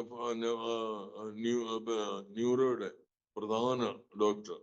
അദ്ദേഹം സമ്മതിച്ചില്ല. ഒടുവിൽ യാതൊരു നിവൃത്തിയില്ല, എന്റെ കുഞ്ഞ് മരിക്കും എന്ന് എനിക്ക് ഏറെക്കുറെ ഉറപ്പായി. കാരണം ആ സൈനൊക്കെ കാണുമ്പോൾ ഇനി അധികം മിനിറ്റില്ല. അവര് പറഞ്ഞു, ഞാൻ വേറെ ഒരു ഹോസ്പിറ്റലിൽ വെളിയിലും മെഡിക്കൽ കൊണ്ടുപോട്ടെ എന്ന് ചോദിച്ചപ്പോൾ പറഞ്ഞു, ഇത് തിരുവല്ലയിൽ ജംഗ്ഷൻ പോലും ചെന്നെത്തിയില്ല. കാരണം അത്രയ്ക്ക് സീരിയസ് ആണ്. ഇതിന് തക്ക ആംബുലൻസും ഇല്ല. അങ്ങനെ കൊണ്ടുപോകാനും പറ്റിയല്ല. എന്ത് ചെയ്യണം? എങ്ങനെ ഇരിക്കുമ്പോഴാണ് ഞാന് ഈ ട്രോളിയിൽ കൈ പിടിച്ചിട്ട് അന്ന് അവിടെ കൂടിയിരുന്ന സൗകര്യങ്ങളും എല്ലാവരും കൂടെ നിൽക്കുമ്പോൾ തന്നെ പരസ്യമായി പുഷ്പഗിരി ഹോസ്പിറ്റലിന്റെ കാഷ്വാലിറ്റിയിൽ നിന്നുകൊണ്ട് ഒരു കൈ എന്റെ മകന്റെ തലയിൽ കവിച്ചിട്ട് ഒരു കൈ മേലിലോട്ട് ഞാൻ ഉയർത്തി ഇങ്ങനെ പറഞ്ഞു, കർത്താവേ, ഈ മകനെ കർത്താവ് എനിക്ക് മടങ്ങി തന്നാൽ നിന്റെ വേലയ്ക്ക് വേണ്ടി ഞാൻ പൊക്കോളാമേ എന്ന് ഉറക്കെ അലറി കരഞ്ഞ് ദൈവത്തോട് പ്രാർത്ഥിക്കുവാനെടുത്തു. പ്രാർത്ഥിച്ചപ്പോൾ ഈ ഡോക്ടർ വന്ന് അദ്ദേഹത്തിന്റെ ഒരു മനസ്സ് പോലെ തോന്നി. അദ്ദേഹം ഈ നോക്കാം, കേസ് അറ്റൻഡ് ചെയ്യാമെന്ന് വിചാരിച്ച് നോക്കുമ്പോൾ ഞാൻ പ്രാർത്ഥിച്ചുകൊണ്ടിരിക്കുക. ഡോക്ടർ പറഞ്ഞു, അവര് പ്രാർത്ഥിച്ചുകൊണ്ടിരിക്കുക, അവർക്ക് അങ്ങനെ വന്ന പോലുള്ള സീരിയസ് ഒന്നുമില്ല, ഇപ്പൊ അവരെ പ്രാർത്ഥിക്കട്ടെ എന്ന് പറഞ്ഞ് അദ്ദേഹം മാറി. ഞാൻ ഓടിച്ചെന്ന് പറഞ്ഞു, ഡോക്ടറെ ഞാൻ അപ്പൊ ഡോക്ടർ എന്നോട് ചോദിച്ചു, പ്രാർത്ഥിച്ചു കഴിഞ്ഞോ ചോദിച്ചു. ഇനിയും പ്രാർത്ഥിക്കണേ പ്രാർത്ഥിച്ചോ എന്നുള്ള മട്ടിൽ അദ്ദേഹം ഒരു അത്ര തൃപ്തിയായില്ല. എന്നോട് പറഞ്ഞു, നിങ്ങൾ പറയുന്ന പോലെ പെട്ടെന്ന് എനിക്കൊന്നും ചെയ്യാൻ കഴിയുന്നില്ല, ഇതിന് സമയമെടുക്കും, MRI മറ്റുള്ള കാര്യങ്ങളെല്ലാം ചെയ്തിട്ട് ഞങ്ങൾക്ക് എന്താണെന്ന് പറയാൻ പറ്റുള്ളൂ. അപ്പോഴും എനിക്കറിയാവുന്ന മകൻ തീർന്നു പോയി, ഇനിയിപ്പോ അധികം സമയം ഇല്ല, കാരണം ഇത്രയും സമയം കൂടെ വേസ്റ്റായി പോകുമല്ലോ, അവരൊന്നും ചെയ്യാൻ കഴിയുന്നില്ല. അതെല്ലാം കൊടുത്ത ശേഷം 8 മണിക്കൂർ ഓപ്പറേഷൻ ചെയ്ത് പുറത്ത് വന്നപ്പോൾ എനിക്ക് സഹിക്കുവാൻ കഴിഞ്ഞില്ല. ആ കാഴ്ച എന്റെ ഹൃദയത്തിൽ നിന്നും മാറിപ്പോയിട്ടില്ല. ആ ഡോക്ടർ എന്നെ പുറത്തട്ടിട്ട് പറഞ്ഞു, നിങ്ങൾക്ക് അല്പം ഭാഗ്യമുണ്ടെന്ന് പറഞ്ഞു. ഇങ്ങനെ ഒരു അവസ്ഥയിലേക്ക് 52 സ്റ്റിച്ചസ് ആണ് ഇവിടം മുതൽ ഇവിടം വരെ ബ്രെയിൻ സ്റ്റിച്ചസ്. എന്താണ് എനിക്കുള്ള ഭാഗ്യം എന്ന് ഞാൻ മനസ്സിൽ ചിന്തിച്ചു. അദ്ദേഹം പറഞ്ഞു, ഞങ്ങള് ഈ തലയോട്ടി ഇത് ഓപ്പൺ ചെയ്തു, മുഴുവനായിട്ട് ഓപ്പൺ ചെയ്ത് എടുത്തപ്പോൾ ഈ തലയ്ക്കകത്ത് ഉണ്ടായിരുന്ന ബ്ലഡ് ഒരു ബ്ലാഡർ കൊണ്ട് അത് മറച്ച് ഇങ്ങനെ കവർ ചെയ്തിരിക്കുകയാണ്. ബ്രെയിനിലോട്ട് പോകാതിരിക്കാൻ ഒരു ബ്ലാഡർ അവിടെ അതിൻ്റെ ഇടയ്ക്കുണ്ട്. അപ്പൊ ഞങ്ങള് ഉള്ള ബ്ലഡ് മുഴുവനും അതിൻ്റെ അകത്ത് സക്ക് ചെയ്ത് പരമാവധി എടുത്തു. അതൊരു വലിയൊരു ഭാഗ്യമായി പോയി. ആ ബ്ലഡിന്റെ ഒരു തുള്ളിയുടെ പകുതി ഈ ബ്രെയിനിന്റെ അകത്ത് കയറിയിരുന്നെങ്കിൽ ഇയാൾ ഒരിക്കലും കണ്ണു തുറക്കുകയില്ല, അബോധാവസ്ഥയിൽ ഒരു കുറെ വർഷങ്ങൾ കിടക്കുമായിരുന്നു. അത് ഭാഗ്യമാണ്. പക്ഷെ ഞങ്ങൾക്കൊന്നും പറയാൻ പറ്റിയില്ല. 48 മണിക്കൂർ ടൈമിനുള്ളിൽ ഈ മകൻ എഴുന്നേൽക്കുകയോ സംസാരിക്കുകയോ കണ്ണു തുറക്കുകയോ ചെയ്താൽ ബാക്കി പിന്നെ നമുക്ക് നോക്കാമെന്ന് പറഞ്ഞു. മക്കളെ, ഞാൻ ദൈവത്തോട് പറയട്ടെ, ദൈവിക പദ്ധതി 24 മണിക്കൂർ കഴിയുന്നതിന് മുമ്പ് അവന് കണ്ണു തുറക്കുവാനും ഞങ്ങളെയൊക്കെ അന്വേഷിക്കുവാനും എഴുന്നേൽച്ച് ഇരിക്കുവാനും ഇടയായിത്തീർന്നു. ദൈവത്തിന് നന്ദിയോടെ സ്തോത്രം ചെയ്യുന്നു. ഇന്ന് UK അവര് കുടുംബമായിട്ട് അവന് സ്പോർട്സ് ഫിസിയോതെറാപ്പിസ്റ്റ് ആണ്. എല്ലാവരും അതുമായിട്ട് ബന്ധപ്പെട്ടവർ അറിയപ്പെടുന്ന ഒരു മികച്ച ഒരു ഫിസിയോതെറാപ്പിസ്റ്റ് ആണ്. ഒരു കുടുംബമായിട്ട് ജോലിയോട് ബന്ധത്തിലായിരിക്കുന്നു. പക്ഷെ ഈ സമയം വരെ അതിനു വേണ്ടി ഒരു ടാബ്ലറ്റ് തലവേദനയ്ക്ക് ആ മകൻ എടുത്തിട്ടുണ്ടോ എന്ന് എനിക്കറിയില്ല. കാരണം കർത്താവ് സൗഖ്യദായകനാണ്. അങ്ങനെ കർത്താവിന്റെ വേലയ്ക്ക് വേണ്ടി ഞാൻ സമർപ്പിച്ചപ്പോൾ ഞാൻ പറഞ്ഞ വാക്ക് പാലിക്കുവാൻ ഞാൻ അവിടെ നിന്ന് വന്നു, നാട്ടിൽ വന്ന് ബൈബിൾ കോളേജിൽ ചേർന്ന് പഠിക്കുവാൻ ഇത്. അതിന്റെ മാനസികാവസ്ഥ ഇതിനേക്കാളൊക്കെ കഠിനമാണ്.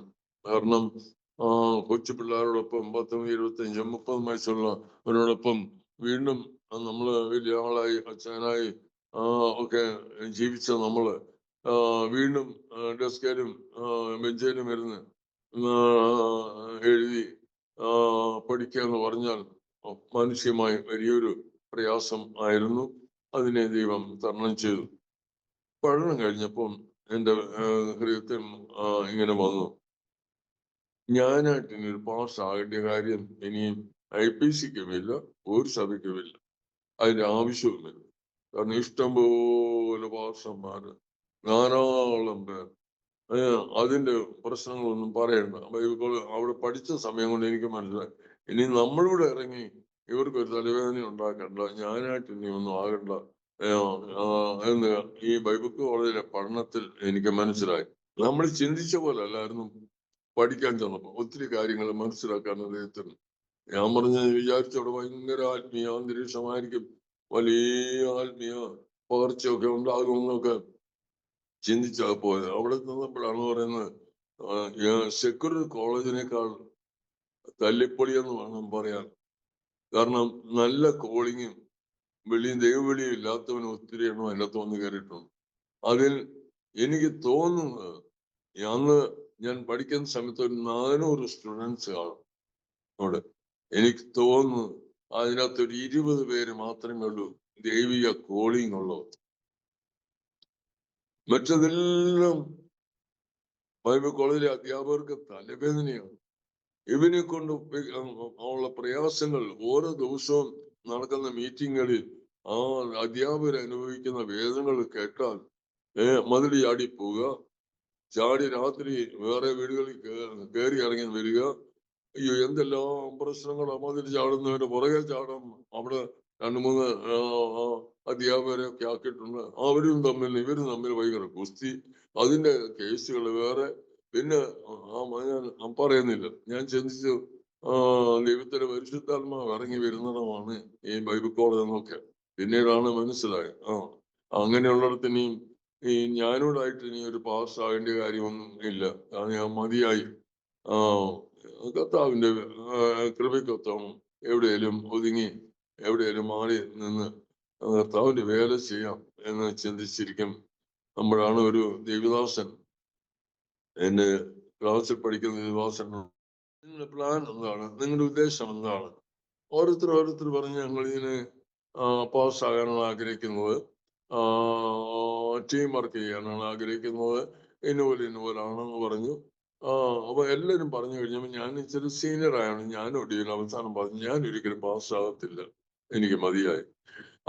ഞാനൊരു മിഷണറി ആയി തീരുവാൻ ആണ് ആഗ്രഹിക്കുന്നത്. ആരുടെ ഒന്നും മേടിക്കുകയില്ല, ആരുടെ ഒന്നും എനിക്ക് വേണ്ടാതാനും, ആർക്കും ഞാൻ ബാധ്യതയാകത്തില്ല, ആരുടെയും ഞാൻ കരുത്തി ഞാൻ വെച്ചു കൊടുക്കുകയില്ല, ആർക്കും ഞാൻ അടിമയാകത്തില്ല. എനിക്ക് ദൈവം എന്തെങ്കിലും തന്നിട്ടുണ്ടെങ്കിൽ ദൈവം തന്ന നന്മയനുസരിച്ച് കർത്താവിന്റെ വേല ചെയ്യുക. അത് എവിടെയെങ്കിലും വടക്കേ ഇന്ത്യയിലോ എവിടെയെങ്കിലും പോയി വർക്ക് ചെയ്യുക. അല്ലാതെ എനിക്ക് ആരുടെയും ഈ അടിമപ്പണിക്കൊന്നും എന്നെ കിട്ടുകയില്ല, എനിക്കത് വേണ്ടതാ എന്ന് തീർത്ത് പറഞ്ഞു. അപ്പം ക്ലാസ്സിലുള്ള പ്രവാചകൻ പറഞ്ഞു എന്നെ ഒന്ന് കണ്ടേച്ചു പോകണം. അപ്പൊ നമ്മള് ക്ലാസ്സിൽ പഠിക്കുന്ന പ്രവാചകന്മാർ എത്ര വലിയവനാണെങ്കിലും നമ്മൾ ആരും അത്ര വലിയ കാര്യമൊന്നും കൊടുക്കുകയില്ല. ഞാൻ മൈൻഡ് ചെയ്തില്ല. ഞാന് പോകാനായിട്ട് പെട്ടെന്ന് വണ്ടിയും എടുത്ത് ഞാന് എരുവേരൂർ പെട്രോൾ പമ്പിന്റെ അവിടെ വന്നപ്പം എനിക്ക് മുമ്പോട്ട് പോകാൻ പറ്റുന്നില്ല. എന്തോ എനിക്കൊരു വിമിഷ്ടം പോലെ, ഒരു പ്രയാസം പോലെ, എന്നെ വണ്ടി പിടിച്ചു നിർത്തുന്ന പോലെ. ഇതൊക്കെ പറയുമ്പോൾ വിശ്വസിക്കുന്ന ഈ മക്കൾ അനുഭവം ഉള്ളവരുണ്ട്, അവര് വിശ്വസിക്കുക. അല്ലാത്തവരൊന്നും ഞാൻ ഒത്തിരി വിമർശിച്ചിട്ടുള്ള ആളായതുകൊണ്ടാണ് ആക്സിഡന്റ് കൊടുത്താൽ പറയാം പോകാൻ എന്നാ ബുദ്ധിമുട്ട്, അത് നമ്മുടെ തോന്നലുകളാണ്, നമുക്ക് നമ്മുടെ മനസ്സിൽ വന്ന ഒരു വികാരമാണെന്നൊക്കെ പറഞ്ഞ് ഞാനും ഒത്തിരി വിമർശിച്ചിട്ടുണ്ട്. എന്ത് ചെയ്യാൻ പോകാൻ പറ്റില്ല. ഞാൻ തിരിച്ച് ഹെബ്രോനിൽ പോയി. കാരണം ഈ ദേവദാസൻ എന്താ പറഞ്ഞെന്ന് അറിയാമെന്ന് വിചാരിച്ച് ഞാൻ തിരിച്ച് ഹെബ്രോനിൽ പോയി. ഹെബ്രോനിൽ ചെന്നപ്പോ പിന്നെ എന്റെ ഒരു ദൈവവിമാനം പോലെ ഇനി ഇദ്ദേഹത്തെ കാണാൻ ചെല്ലുമ്പോൾ ഇനി അതിന്റെ അപ്പുറത്ത് നമുക്ക് ഇങ്ങോട്ട് കേൾക്കണം. ഈ നാക്കൂടെ കുഴച്ചിലാവും. അവള് പിന്നെ നമ്മുടെ ഒരു മാന്യത അനുസരിച്ച് ഇനി അദ്ദേഹത്തെ കാണാൻ പോകുന്നില്ല. തിരിച്ചാണ് എരുവേർ പെട്രോൾ പമ്പിന്റെ അവിടെ എനിക്ക് പോകാൻ പറ്റുകയില്ല.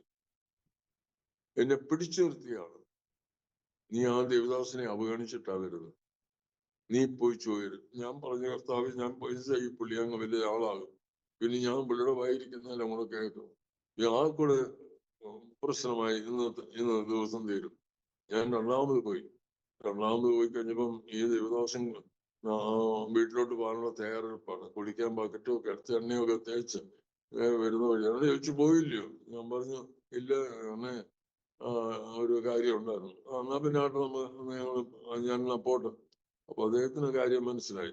ഞാൻ ചെന്ന് പറഞ്ഞു ദേവദാസന്റെ സ്റ്റോറി, ഞാൻ ദേവദാസൻ പറഞ്ഞ കേൾക്കാതെ ഞാൻ പോയിരുന്നു. അത് നിങ്ങൾക്ക് പോകുന്ന വഴിക്ക് നിങ്ങൾക്ക് പോകാൻ വയ്യായിരുന്നു, ഇപ്പം തിരിച്ചെന്തിനാ ഇപ്പൊ ഇങ്ങോട്ട് വന്നത്?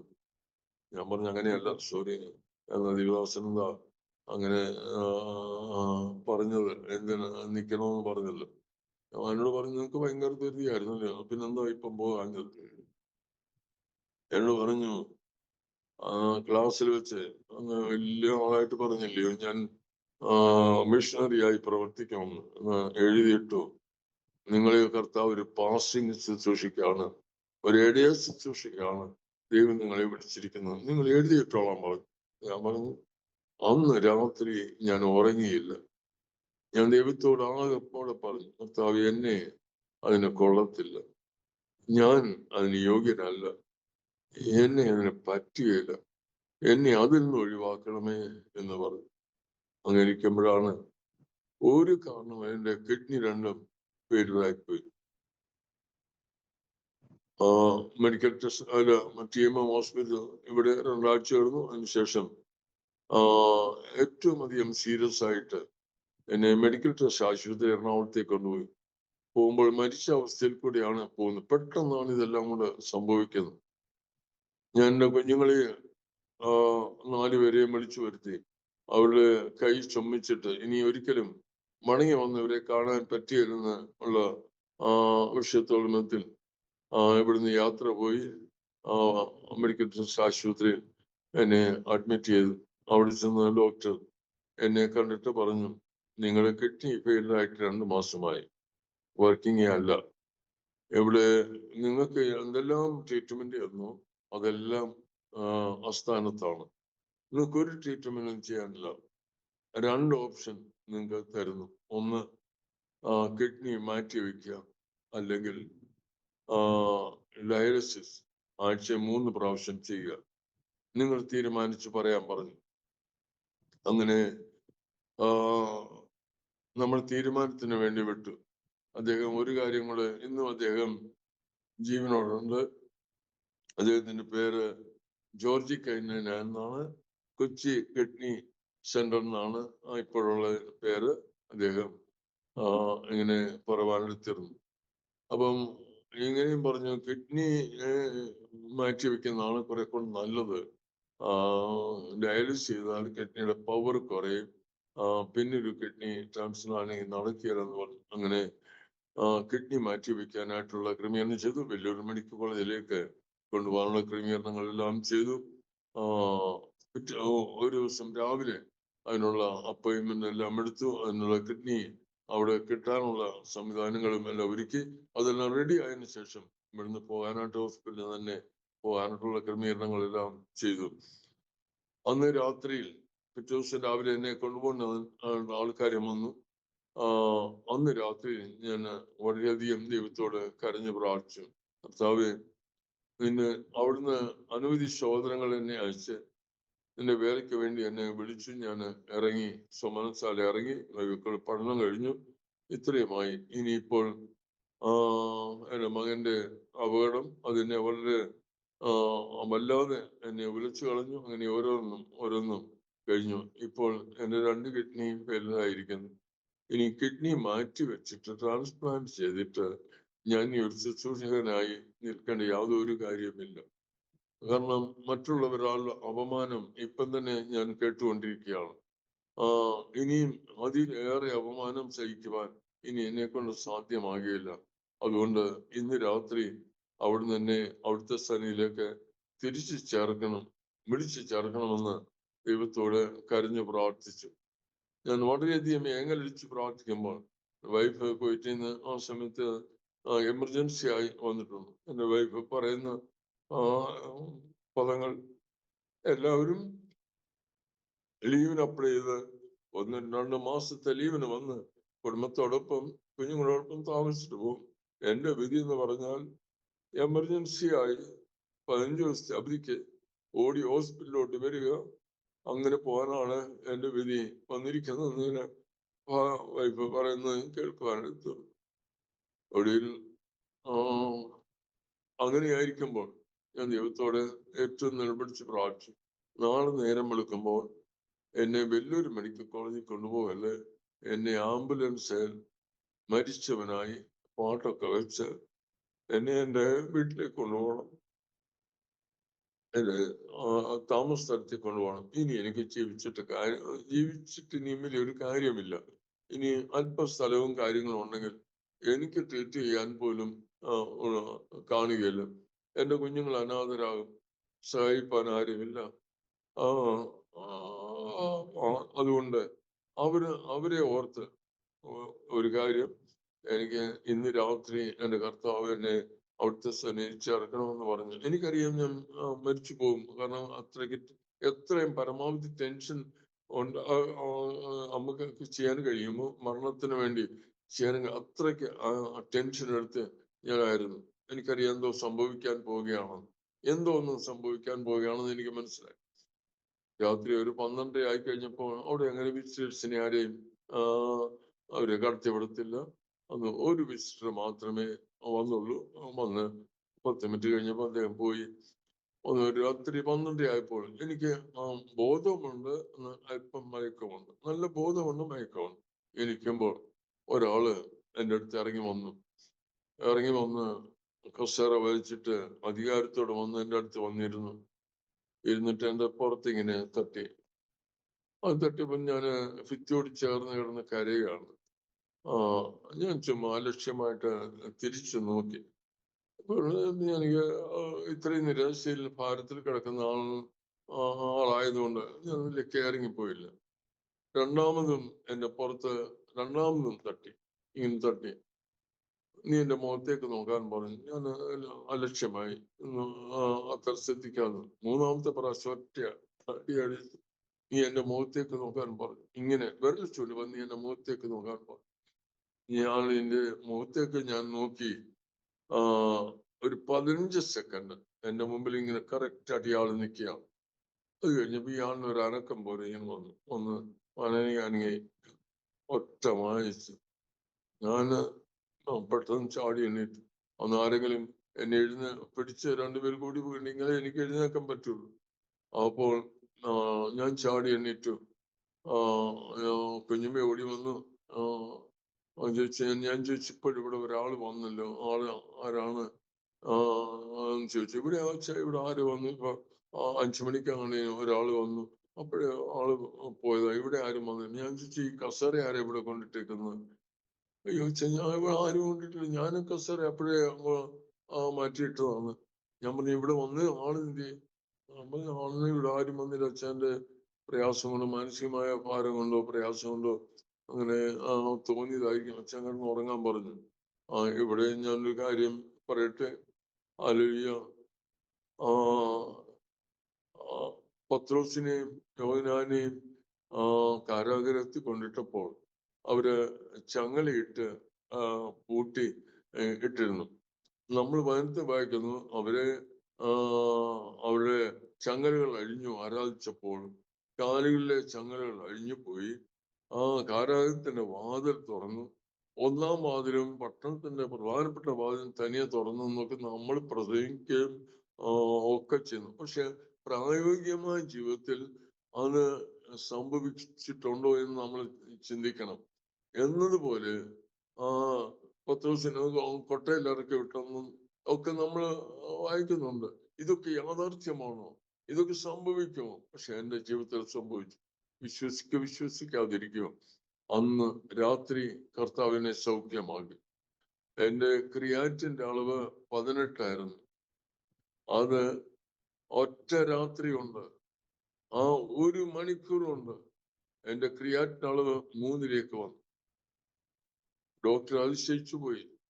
എനിക്ക് പേപ്പറും തന്ന് എന്നെ വെല്ലൂക്ക് വിടാനായിട്ട് എല്ലാ റിപ്പോർട്ടും റെഡിയാക്കി വെക്കുന്ന. എന്താണ് സംഭവിച്ചത്? ആർക്കൊന്നും അറിയത്തില്ല. ദൈവത്തിന്റെ അത്ഭുതകരം കർത്താവ് തൊട്ട് സൗഖ്യമാക്കി. ഞാന് ഒരാഴ്ചയോടെ അവിടെ കടന്ന് ഞാന് വന്നപ്പോൾ എന്റെ ക്രിയാറ്റിന്റെ അളവ്, അതിന്റെ റേറ്റ് 1. 18 വയസ്സും 20 വയസ്സുമുള്ള ഒരു ചെറുപ്പക്കാരന്റെ ക്രിയാറ്റിൻ എത്രയുണ്ടോ അതുപോലെ സൗഖ്യമാകുവാൻ ദൈവം ഇടയായിത്തീർന്നു. അവിടെ വെച്ച് എന്റെ ഭാര്യയോട് ഞാൻ പറഞ്ഞു, മിനിസ്ട്രിയിലെ ജോലിയാണ്, കുവൈറ്റ് മിനിസ്ട്രിയിലെ ജോലിയാണ്, നല്ല ജോലിയാണ്, സമയത്തെല്ലാം ലഭിക്കുന്നതാണ്. അന്ന് ഞങ്ങളുടെ കുഞ്ഞുങ്ങളൊന്നും ഒരു സ്ഥാനത്തും വന്നിട്ടില്ല. അവര് 12-ാം ക്ലാസ്സും 8-ാം ക്ലാസ്സും 6-ാം ക്ലാസ് പഠിക്കുകയാണ്. നമുക്ക് ജോലി ചെയ്ത് റിസൈൻ ചെയ്ത് കർത്താവിന്റെ വേലയ്ക്ക് വേണ്ടി നമുക്ക് ഇറങ്ങാമെന്ന് പറഞ്ഞു. അങ്ങനെ എന്റെ ഭാര്യ തിരിച്ച് വീട്ടിലേക്ക് പോയി. ജോലി റിസൈൻ ചെയ്ത് എല്ലാ പ്രതീക്ഷകളും അസ്തമിച്ച്, ആരും സഹായിക്കാനില്ല. സഹോദരങ്ങളെല്ലാവരും അതിനോട് എതിർത്തായിരുന്നു. കാരണം ഒരാളെങ്കിലും ജോലിയിൽ പിടിച്ചു നിന്നിരുന്നെങ്കിൽ ഈ കുഞ്ഞുങ്ങൾ രക്ഷപ്പെടുമായിരുന്നു. ഭ്രാന്ത് തനിയപാട്ട്, ആർക്കും സഹായിക്കാൻ കഴിയാത്ത വിധത്തിൽ, ആരും പറഞ്ഞാൽ കേൾക്കാത്ത വിധത്തിൽ ദൈവം അങ്ങനെയാക്കി തീർത്തും. കാരണം അങ്ങനെ ആക്കി തീർത്തതിന്റെ ഫലമായി ഇന്ന് ഇതുപോലൊരു സഭ ഈ കിഴക്കമ്പത്തൂർ ദേശത്ത് ഉളവാകുവാൻ ദൈവം എന്നെ പ്രാന്തനാക്കി. അതിന് മുഴുവൻ സപ്പോർട്ട് എന്റെ ഭാര്യ കുഞ്ഞമ്മ എനിക്ക് തന്നു.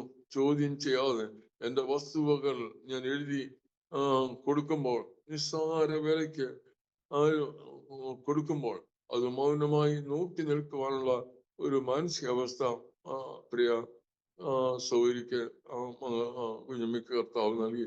സാധാരണ സ്ത്രീകൾ ആരും അങ്ങനെ ചെയ്യത്തില്ല. കാരണം 4 കുഞ്ഞുങ്ങളുള്ളപ്പോൾ അവർക്ക് വേണ്ടി ഒന്നും വെക്കാതെ എല്ലാം ഇങ്ങനെ ചെയ്യുവാൻ അനുവദിച്ചു കൊടുക്കുന്ന അവർ എത്ര പേരുണ്ടെന്ന് എനിക്കറിയില്ല. അതെല്ലാം സഹിഷ്ണുതയോടെ ചെയ്ത് കർത്താവ് ഇവർക്ക് വേണ്ടി ഉള്ളത് മുഴുവനും കൊടുക്കുവാൻ സൗകര്യം എനിക്ക് ഇന്നും അന്നും അതുപോലുള്ള താല്പര്യം ദൈവം കൊടുത്തു. മറ്റുള്ളവരെ പോലെ സ്റ്റാറ്റസോടുകൂടി അഭിമാനത്തോടെ അന്തസ്സോടെ ജീവിക്കണമെന്ന് ഞങ്ങൾക്ക് ആഗ്രഹമുണ്ടായിരുന്നു. എന്നാൽ കർത്താവ് ഈ മോശ പറയുന്ന പോലെ മിശ്രീമിൻ നിക്ഷേപങ്ങളെക്കാൾ ക്രിസ്തുവിന്റെ ധനം നിന്ന വലിയ ധനമെന്ന് എണ്ണുവാൻ കർത്താവ് പ്രേരണ നൽകി. അങ്ങനെ ഈ കിഴക്കുമ്പത്തൂർ ദേശത്ത് വന്നു ഒരു വാടക വീടെടുത്ത് താമസിച്ച് കുഞ്ഞുങ്ങളോടൊപ്പം അവിടെ കർത്താവിന്റെ വേലയിൽ ആയിരിക്കാൻ കർത്താവ് കൃപ ചെയ്തു. മാത്രമല്ല കുഞ്ഞുങ്ങളെല്ലാം അവിടെ ജനിച്ചു വളർന്ന കുഞ്ഞുങ്ങളാണെങ്കിലും ഞങ്ങൾക്ക് ഒരുമിച്ച് എല്ലാവർക്കും കൂടെ കിടക്കത്തൊക്കെ സൗകര്യമില്ല. എല്ലാവരും കൂടെ തറയിൽ പാവരിച്ച് ആണ് ഈ കുഞ്ഞുങ്ങളും ഞങ്ങളെല്ലാം ഉൾക്കളും. ഞങ്ങൾ ഈ അവസ്ഥ കണ്ട് ഞങ്ങളുടെ സഹോദരങ്ങളെല്ലാം കരഞ്ഞു പോയിട്ടുണ്ട്. ഈ അവസ്ഥയിലേക്ക് ഗതികെട്ടവനായിട്ട് ദൈവം ഈ അവസ്ഥയിലേക്ക് വന്നല്ലോ എന്നോർത്ത് അവരൊക്കെ ഹൃദയത്തിൽ ദുഃഖിക്കുകയും അല്ലയോ അവർക്ക് തന്നെ പറയുവാൻ മറ്റുള്ളവരോട് പറയാൻ തന്നെ ലജ്ജാകരമായ വിധത്തിൽ ഞങ്ങൾ ആയിത്തീരുവാനും ഇടയെത്തുന്നു. എന്നാൽ അതിന്റെ പ്രതിഫലമായി ദൈവം ഇന്ന് ഏറ്റവും നല്ല ഒരാലയം വിശ്വാസികൾ ദൈവമക്കൾ ധാരാളമായി ദൈവം തന്ന് ഞങ്ങളെ അനുഗ്രഹിച്ച ദൈവത്തിന് നന്ദിയോട് സ്തോത്രം. ഇപ്പോൾ പൗലോസ് പറയുന്ന പോലെ ഇപ്പോൾ എല്ലാം അനുഗ്രഹമായിരിക്കുന്നു, ഒന്നിനും കുറവില്ല. ദൈവം ആർക്കും കടക്കാരനല്ല, സമൃദ്ധിയായിരിക്കുന്നു. എന്റെ 4 മക്കളെയും അവരുടെ പഠനത്തിന് ഒരു കുറവും പറ്റിയില്ല. അവർ ചെന്നത്തിന്റെ സ്ഥാനത്ത് അവരെ ദൈവം കൊണ്ട് എത്തിച്ചു. അവരെ ധാരാളമായി ദൈവം അനുഗ്രഹിച്ചു. ആരുടെ മുമ്പിൽ കൈനീട്ട് വരാതെ മറ്റുള്ള സൗകര്യങ്ങള് എന്റെ മക്കളെക്കാൾ മറ്റുള്ളവരെക്കാൾ ഒട്ടും കുറയാതെ തന്നെ ഈ നല്ലവനായ കർത്താവ് ഞങ്ങളെ അനുഗ്രഹിച്ചുവെന്ന് പരസ്യമായി പറയുവാൻ ഞങ്ങൾ ധൈര്യമുള്ളവരാണ്. ദൈവം എത്രത്തോളം സഹായിച്ച കൃപയെ ഒറ്റ സ്തോത്രം. ഇപ്പോൾ ദൈവം എന്നെ ഏൽപ്പിച്ച ദൗത്യങ്ങൾ എന്നെ കൊണ്ട് ചെയ്യാവുന്നതിന്റെ മാക്സിമം കർത്താവ് എന്നെ കൊണ്ട് ചെയ്യിച്ചു. ഇപ്പോൾ അല്പമായി ശരീരമായി ക്ലേശം ഉണ്ടെങ്കിലും സംസാരത്തിനോ മറ്റുള്ള കാര്യങ്ങൾക്കൊന്നും ഒരു കുറവുമില്ല. ഡയബറ്റീസിന്റെ അല്പപ്രയാസം നേരിട്ടുകൊണ്ടിരിക്കുന്നു. നമുക്ക് ആരോഗ്യം നമ്മുടെ ശരീരത്തെ നോക്കുവാനോ അത് ശ്രദ്ധിക്കുവാനോ ഞങ്ങൾക്ക് 2 പേർക്കും കഴിഞ്ഞില്ല. അതുകൊണ്ട് കാഴ്ചശക്തിയും കുറഞ്ഞു, കേൾവിയും കുറഞ്ഞു, അല്പമായ ശരീരമാണ്. എന്നാൽ ഈ താൽക്കാലിക ലോകത്തിലുള്ള സുഖസൗകര്യങ്ങൾ അല്ലയോ അത് ഇത്രയേ ഉള്ളൂ. എത്രത്തോളമായാലും ഒരു പരിധിയുണ്ട്. അതിനപ്പുറം എല്ലാം കഷ്ടങ്ങളും ഭാരങ്ങളും. എന്നാൽ നമുക്കൊരു പ്രത്യാശയുണ്ട്.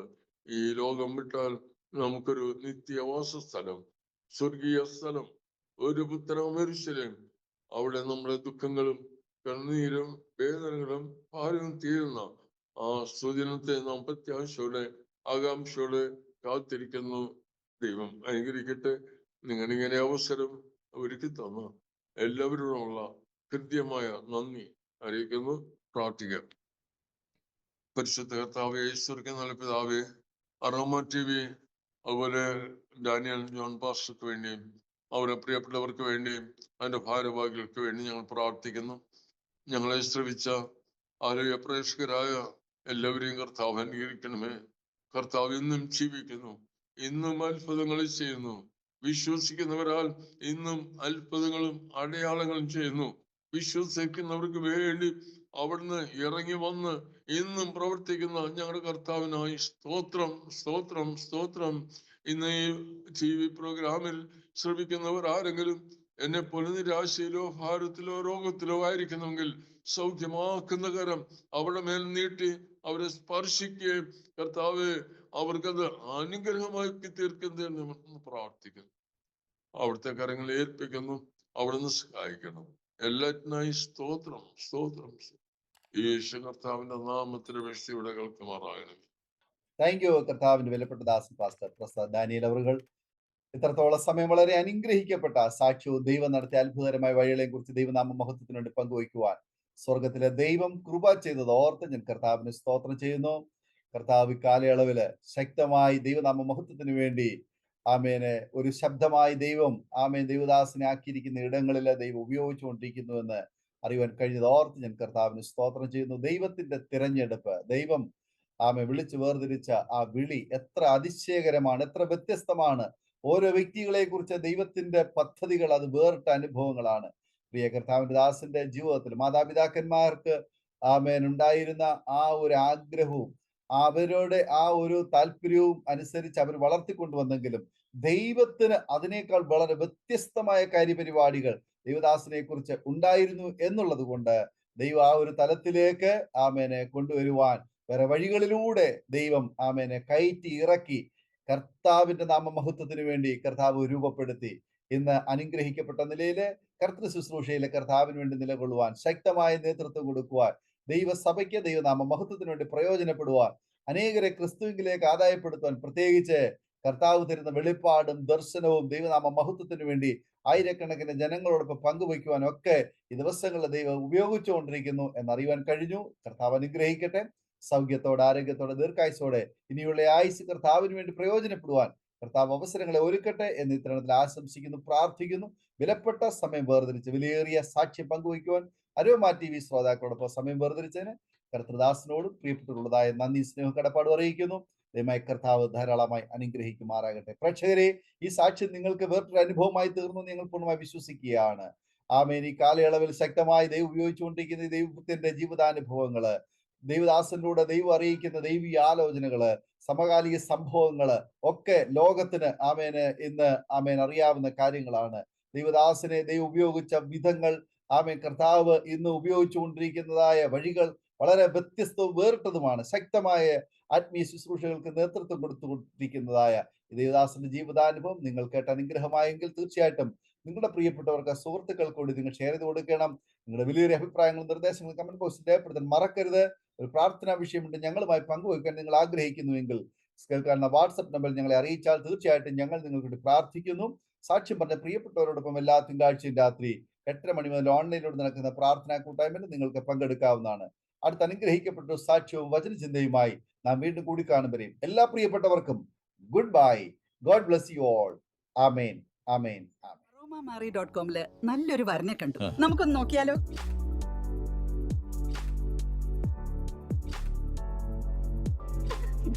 എന്തായാലും നമ്മൾ അറോമ മാറി തെരഞ്ഞെടുത്തത് ശരിയായ തീരുമാനമായിരുന്നു.